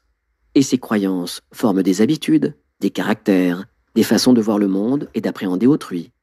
Selon les pensées auxquelles vous croyez, celui que vous nommez « je » aura une manière d'être particulière en relation avec autrui, impliquant une certaine coloration émotionnelle en fonction de ce qu'elles sont. Si vous voyez cela clairement, vous pouvez approfondir. Quel est votre rapport à vos pensées? Est-ce que vous les niez? Est-ce qu'elles vous sont agréables, désagréables? Cela demande de la vigilance, mais plus encore, de l'ouverture à votre imperfection, car vous êtes simplement humain. Tout cela nous mène à un paradoxe que nous croisons souvent, passer par l'ego pour dépasser l'ego, passer par le mental pour dépasser le mental. Accueillir avec la plus grande bienveillance votre humanité, donc votre mental.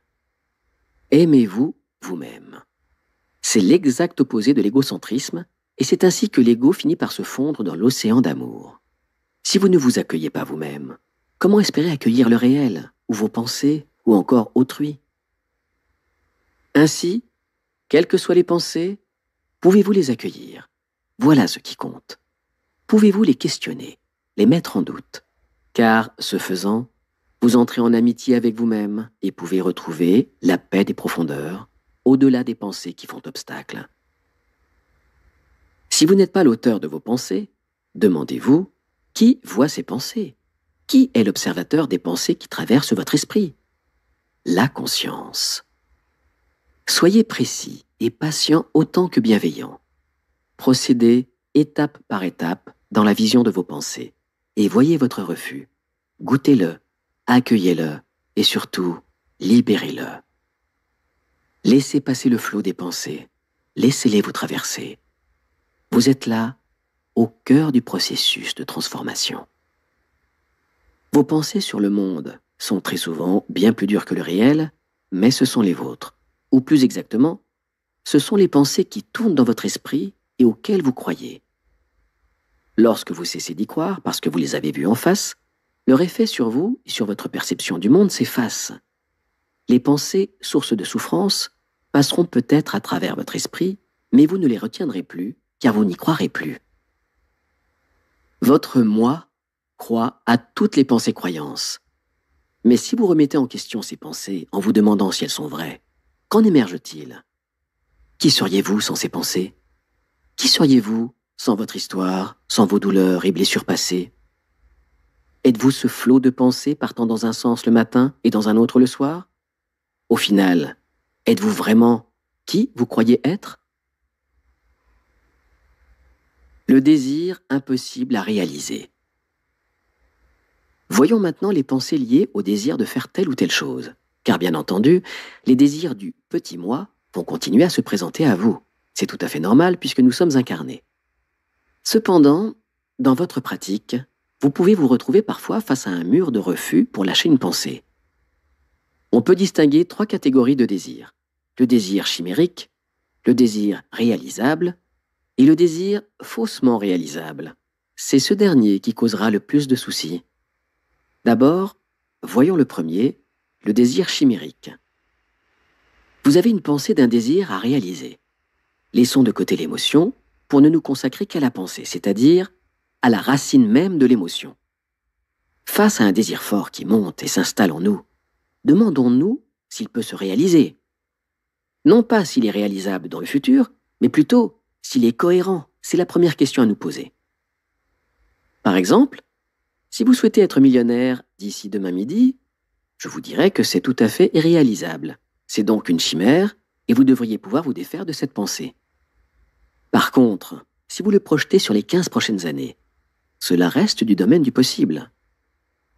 Maintenant, la deuxième question, demandez-vous si c'est juste. Non pas sur le plan moral, bien que cela soit important, mais juste par rapport à vous-même, à votre intériorité. Partant du principe que vous restez bienveillant envers le monde et vous-même, ce désir, cette pensée sont-ils justes? Est-ce vraiment ce que vous souhaitez dans la profondeur de votre être, ou est-ce une simple lubie de passage? À nouveau, la vigilance, la présence à vous-même peuvent vous aider à identifier si c'est la profondeur de votre être qui s'exprime par un désir fort ou si ce ne sont que pensées superficielles. Ensuite, vient la troisième catégorie, celle qui va engendrer le plus de complexité, les désirs impossibles à réaliser.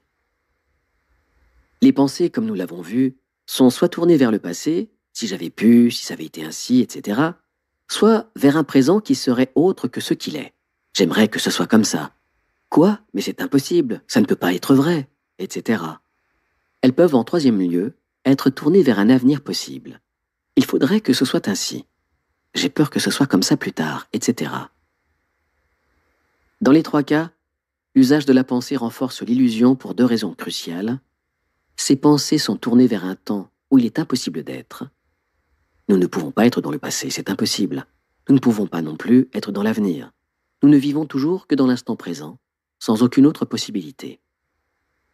Ces pensées tournent autour du fait que vous êtes une entité coupée et indépendante du reste du monde manifesté. Or, c'est une illusion. Ces 2 raisons combinées font que tout un chacun croit que les choses lui arrivent à lui, de manière personnelle. Alors qu'en vérité, ça arrive. Bien sûr, vous n'êtes pas votre voisin, vous êtes vous.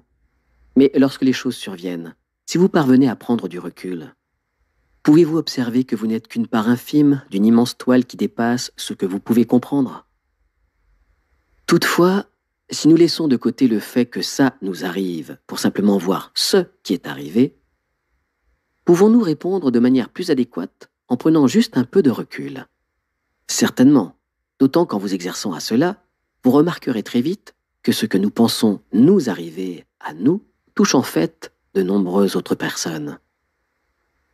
Vous rappelez-vous l'histoire du père affligé par la blessure à la jambe de son fils? Il prenait cela très personnellement. Or, en prenant du recul, on voit que c'est un grand nombre de facteurs imbriqués qui ont concouru aux événements vécus par tous. Il aurait d'abord pu travailler sur ses pensées pour les transformer de façon positive.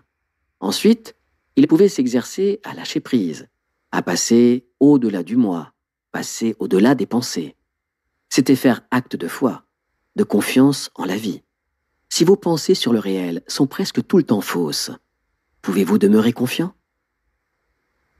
Continuons de voir ce qui peut déranger notre pratique lorsqu'un désir ne peut être comblé et pourquoi la pensée se confronte au réel.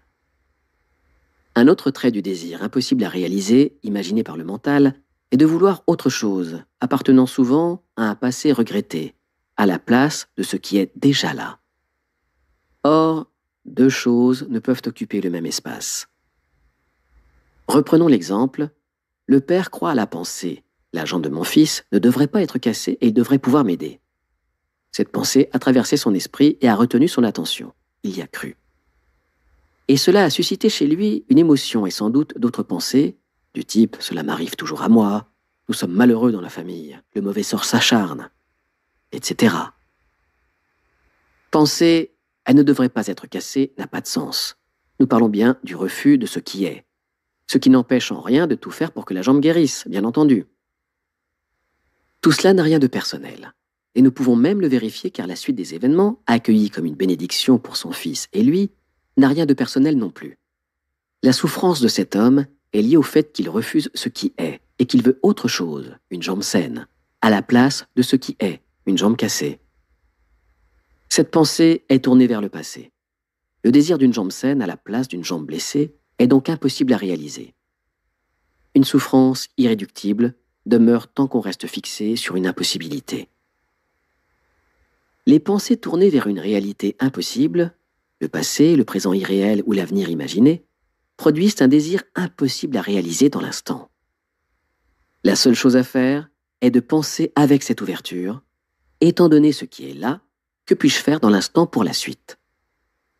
Cette pensée-là est alors utile et saine. Elle l'est d'autant plus lorsque, sans vous obnubiler sur elle, vous ne la considérez que comme un simple conducteur vecteur faisant partie de l'ensemble. Vous êtes la vague dans l'océan, la partie insérée dans le mouvement irrépressible du grand tout. Avec ce point de vue, vous vous mettez au service de la totalité, tout en respectant la partie infime que vous êtes.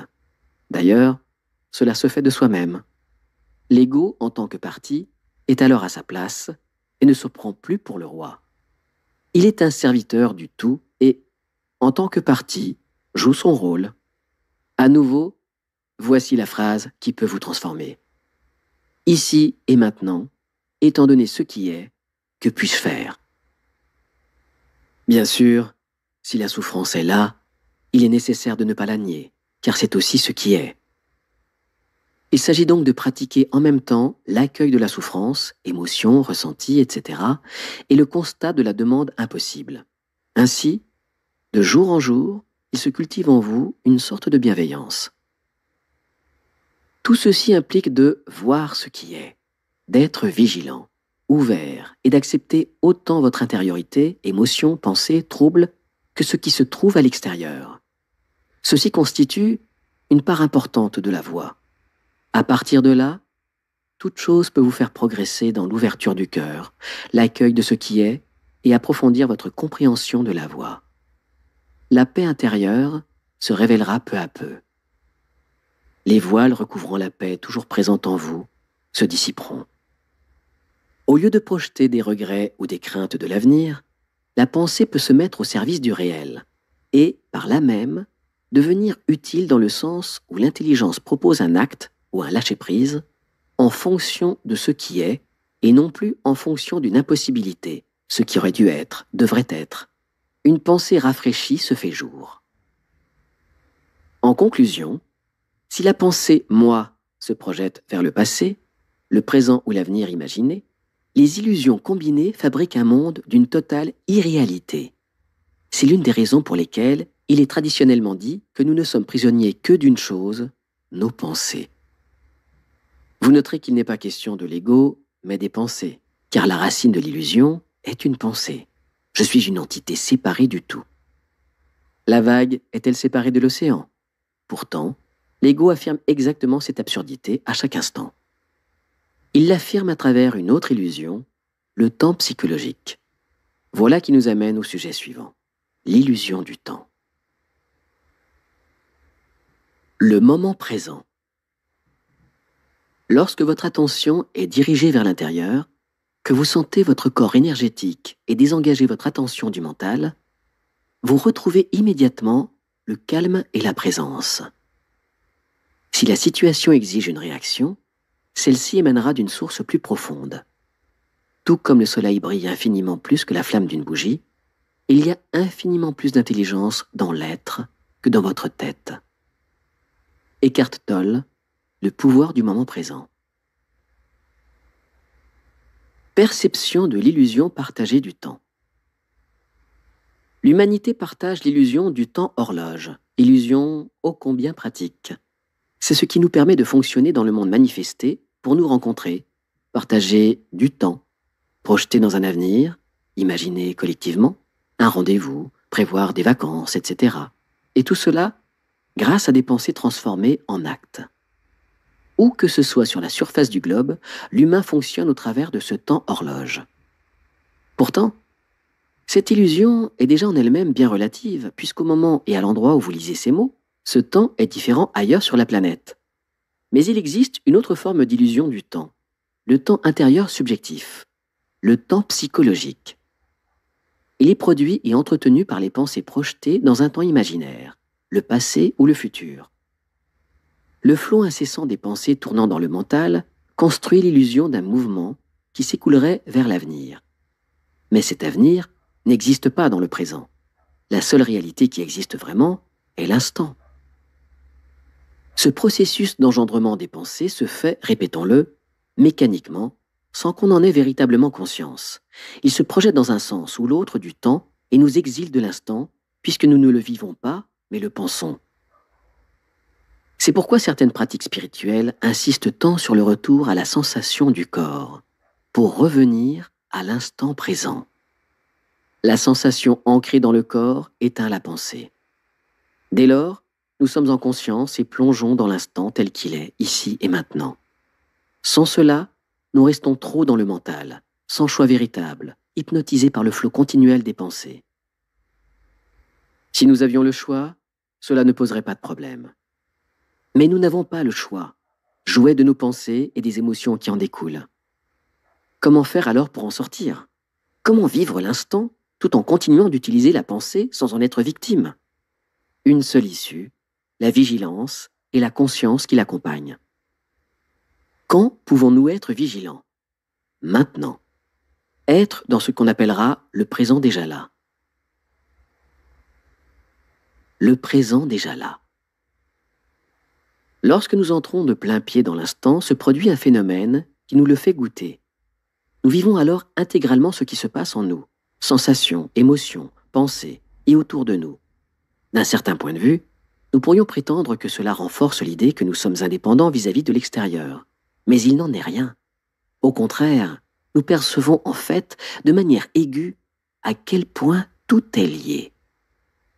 De cette plongée dans l'instant, découle la prise de conscience que ce présent n'est pas un segment du temps que l'on pourrait nommer présent, mais un temps déjà là. Ici et maintenant, le monde est là, déjà lui-même, et en d'autres termes, ce qui est déjà. Le moment présent n'est pas quantifiable, il ne se pense pas, mais se vit. Ce n'est pas véritablement un fragment de temps délimité dans lequel nous pourrions nous insérer. C'est plutôt un flux dans lequel nous pouvons nous baigner et que nous pourrions appeler présence, sous-entendu, présence dynamique. Nous passons alors du flux des pensées au flux de la vie elle-même. Nous avons déjà brièvement abordé ce point, mais il est important de l'approfondir. Quand nous sommes présents, c'est-à-dire moins dans les pensées du mental et plus dans le vécu de l'instant, l'ego et les pensées s'estompent.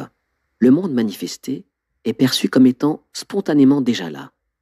Ce n'est plus l'instant présent qualifié ainsi par le mental, mais le présent déjà là. Car tout est déjà là. C'est une nuance cruciale. Ce n'est plus un concept mental de plus, mais un état d'être. Et dans cette perception, le constat est net. Ce qui est déjà là. En d'autres termes, en voyant le présent déjà là, en l'accueillant, le mental et l'ego s'effacent, au moins momentanément.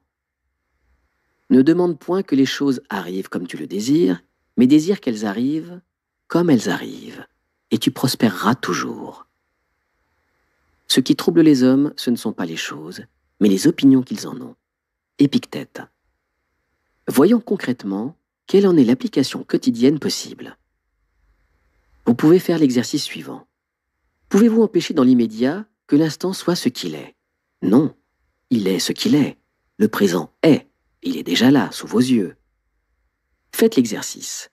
Asseyez-vous au calme. Respirez calmement et observez autour de vous. Voyez le réel spontanément présent autour.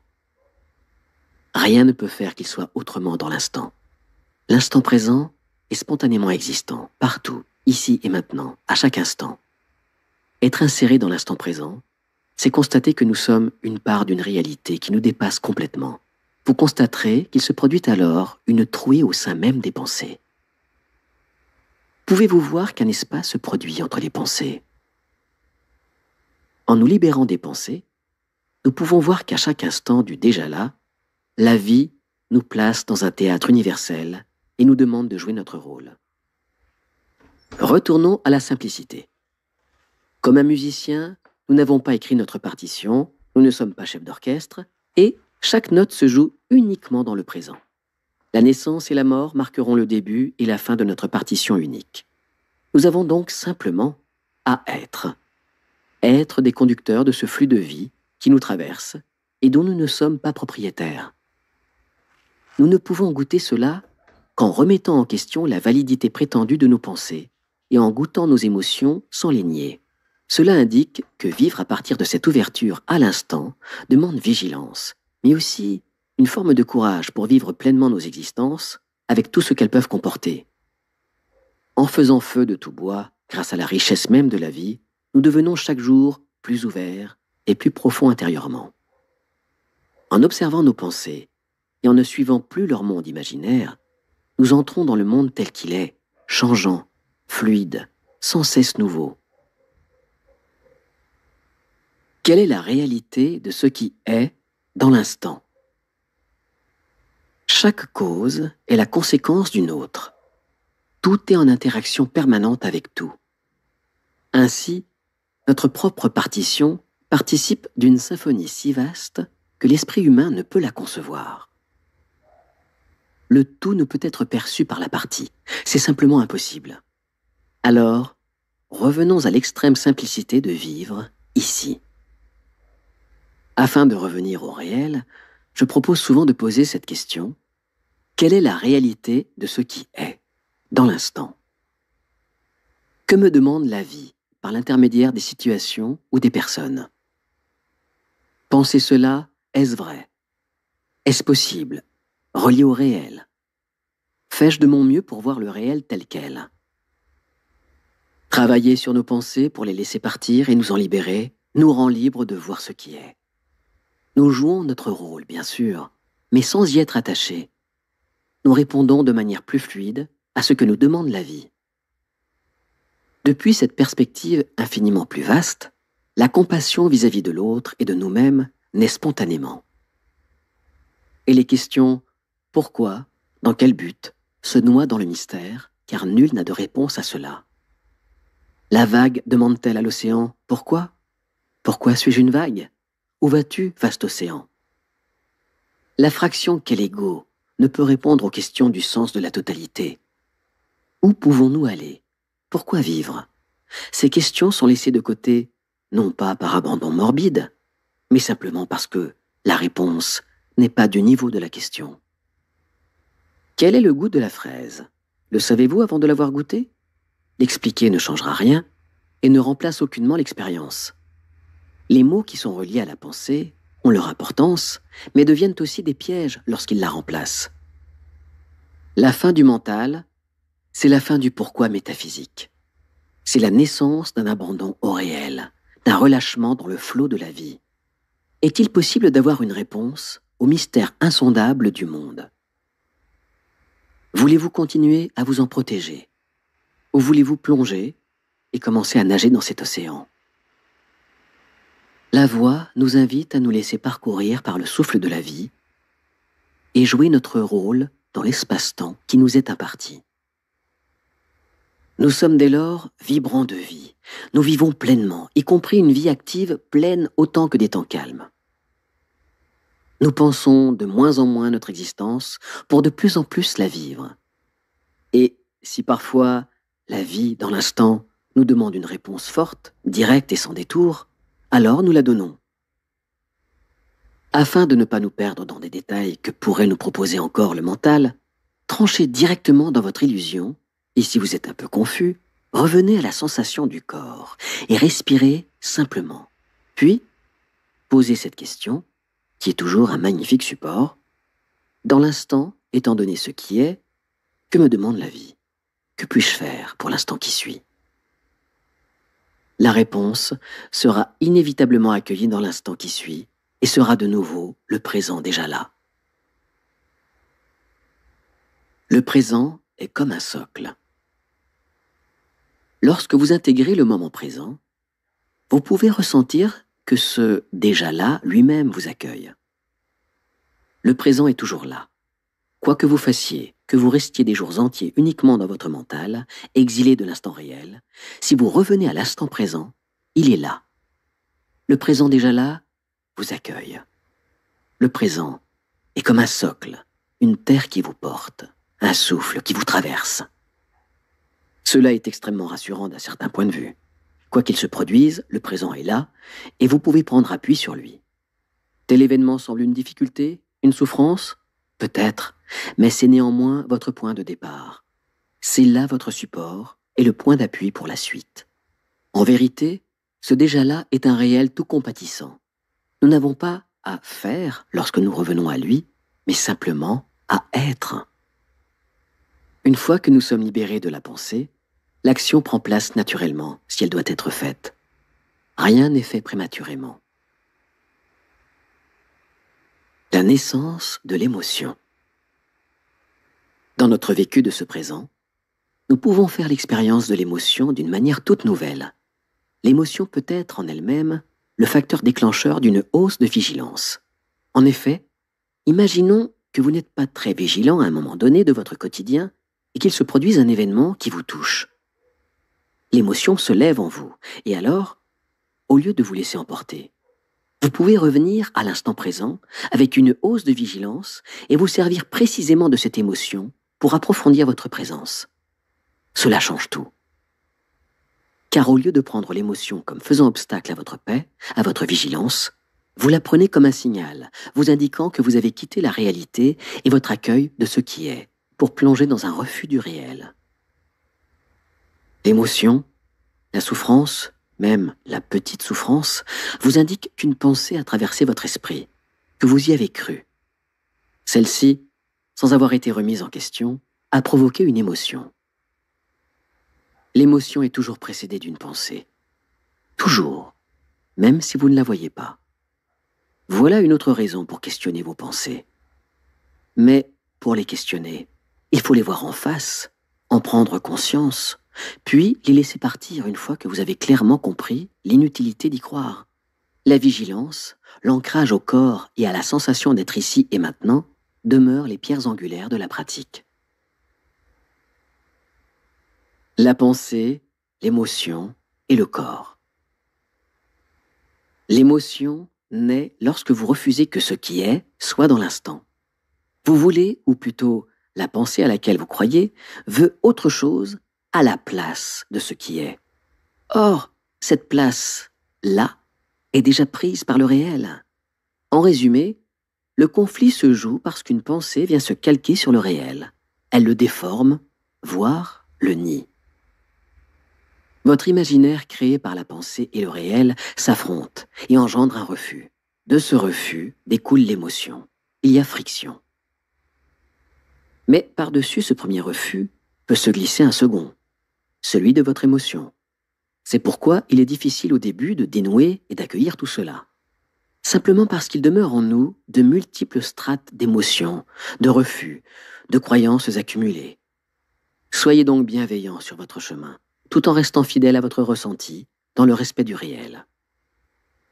S'il y a d'abord refus, l'instant qui suit peut changer cela. Mais l'instant présent, lui, est, rappelez-vous, déjà là. Nous ne pouvons agir que dans le passage du flux de la présence. L'action éveillée se situe là. La superposition du mental au réel a d'autres conséquences que la simple émotion. Elle entraîne avec elle les trois corps, ou centres, physique, émotionnel et mental. Si bien que le corps, lui, croit à cette pensée et la prend pour le réel. Une sensation physique naît en répercussion, faisant écho au corps émotionnel. C'est là un point capital. Prenons un exemple simple, mais qui illustre très bien cela. Si je vous dis par exemple, attention, il y a un serpent derrière vous, et que vous y croyez, vous aurez peur. Pourtant, il n'y a pas de serpent derrière vous. Ce qui s'est passé est simple. Premièrement, vous avez cru à la pensée, Deuxièmement, la friction avec le réel a déclenché une émotion, la peur en l'occurrence. Troisièmement, votre corps y réagit en envoyant immédiatement les hormones, adrénaline, etc., créant la tension nerveuse, les contractions musculaires, etc. Voilà la réaction en chaîne qui, bien sûr, se poursuit. Le stress créé génère ensuite l'activation de mémoires émotionnelles enquistées, qui, à leur tour, font naître d'autres pensées, entraînant de nouvelles émotions, etc. Mais, revenons à la base, à la première pensée, il y a un serpent derrière moi. En vérité, pour être exact, ce n'est pas moi que vous croiriez, mais la pensée qui aura traversé votre esprit et qu'à défaut de questionner, vous prendrez pour la réalité. Vous vous auto-validez. En un éclair, vous validez le fait qu'il y a un serpent. C'est ainsi que vous croyez à votre pensée, et le corps croit à cette pensée parce que pour lui, votre perception est le réel, même si ce n'est pas le cas. Ce processus est lié au réflexe de survie naturelle, bien entendu. Vous êtes un espace d'accueil. Une autre découverte de taille accompagne tout cela. Vous avez un espace d'accueil pour vivre et laisser partir l'émotion. En fait, ce n'est pas un espace que vous avez, mais un espace que vous êtes. Nous l'avons vu plus haut. Lorsque vous commencez à lâcher vos pensées, à ne plus y croire systématiquement, il se produit tôt ou tard un espace entre vos pensées. Vous pouvez alors voir l'espace d'accueil qu'est la conscience. Vous êtes la conscience, la paix des profondeurs. Vous êtes déjà cela. Ce n'est pas quelque chose que vous construisez, c'est quelque chose qui se révèle à vous. Constat important, parce qu'il implique que ce n'est évidemment pas l'ego qui accueille l'émotion, il en est incapable, non, c'est l'espace, ou la conscience si vous préférez. En vérité, l'émotion, comme les pensées, naissent et meurent au sein même du champ de conscience. C'est la vision étriquée et identifiée du mental qui fait croire que l'émotion est une chose extérieure qu'il nous faudra contrôler, étiqueter et nier ou pas. La pratique d'ouverture et d'accueil décrite plus haut va de pair avec le processus de désidentification. En d'autres termes, l'ego est identifié, la conscience est l'accueil. Mais tout cela reste de la théorie, et il n'existe qu'un seul moyen de découvrir ce qu'il en est vraiment. Plonger dans l'émotion, la goûter, la reconnaître et la laisser partir. Cela signifie aussi rester connecté à la sensation du corps, pleinement en conscience.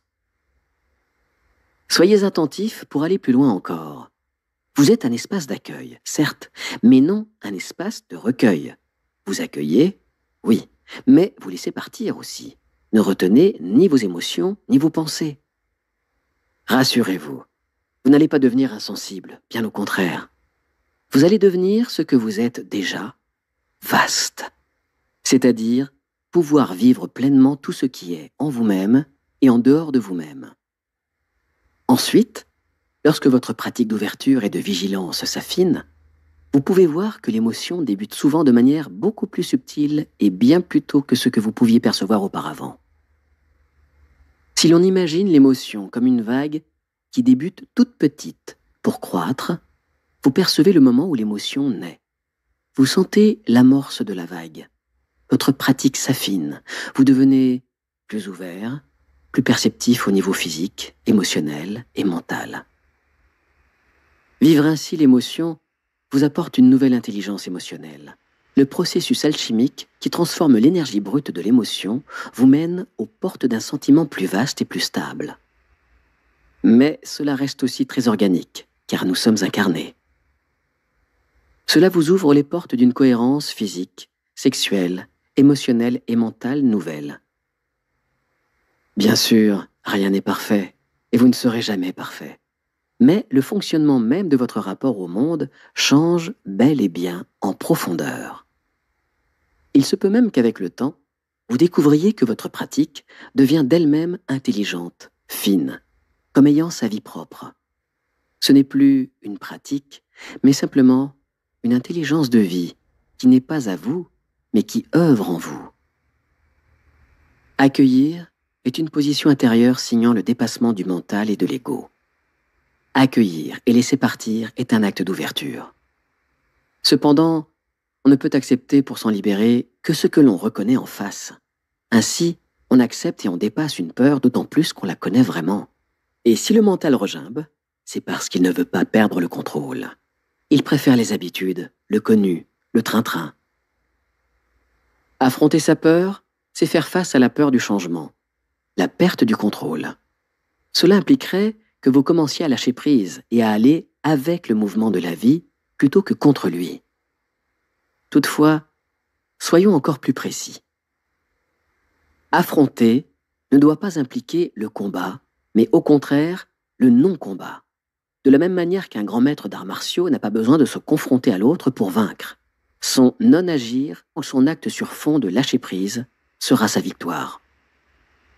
Sa souplesse, le fait d'épouser la force de l'adversaire, lui apporteront le triomphe sans combat. Voilà où nous diriger.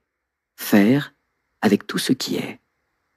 Faire feu de tout bois, avec les émotions, avec les défis, avec les croyances, avec les pensées.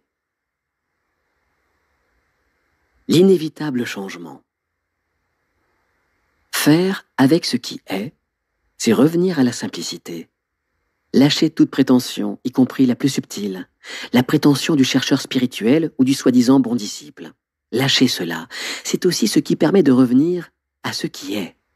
Tout ce qui est, et non pas ce que l'on croit qui est.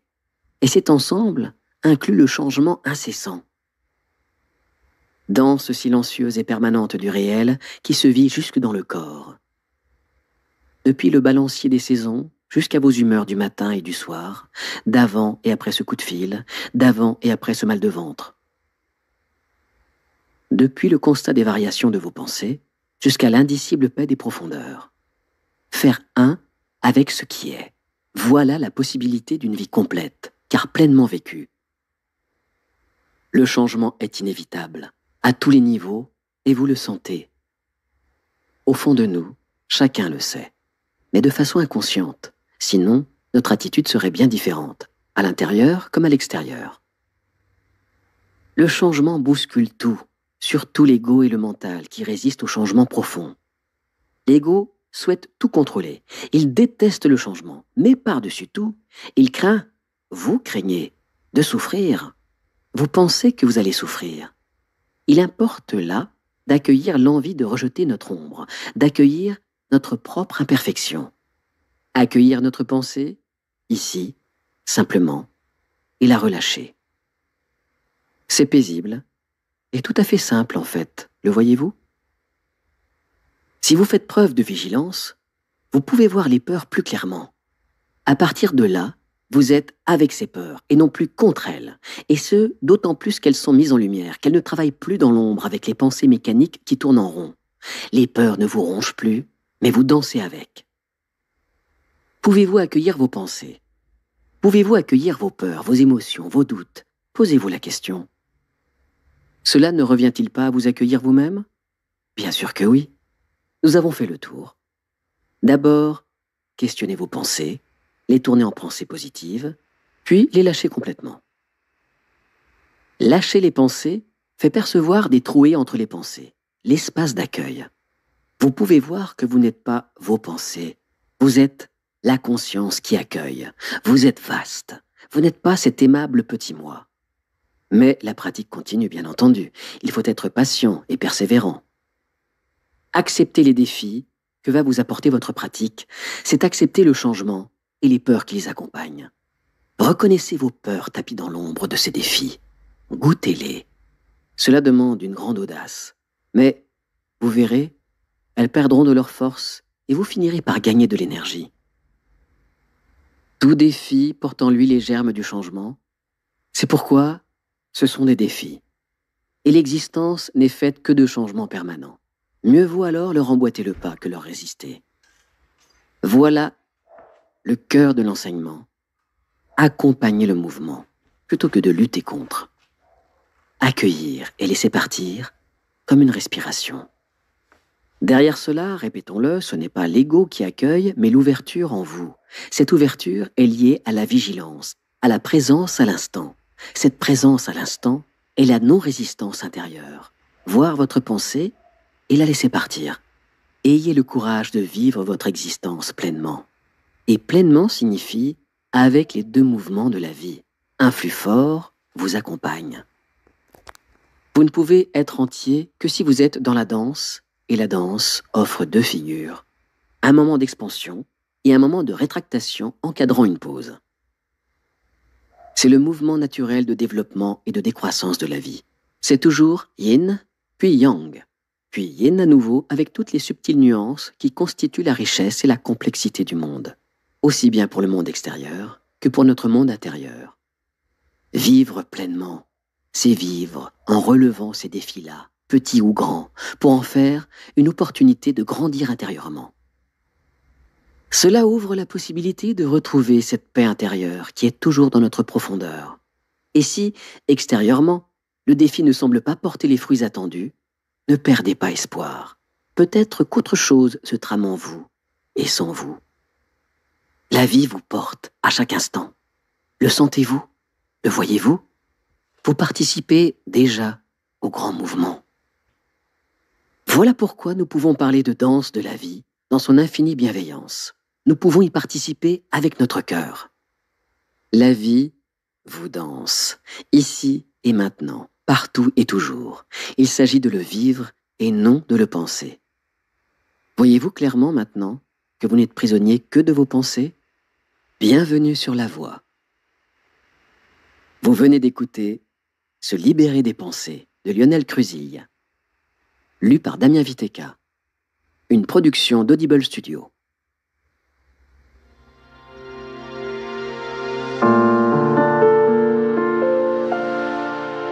Merci et à bientôt chez Audible.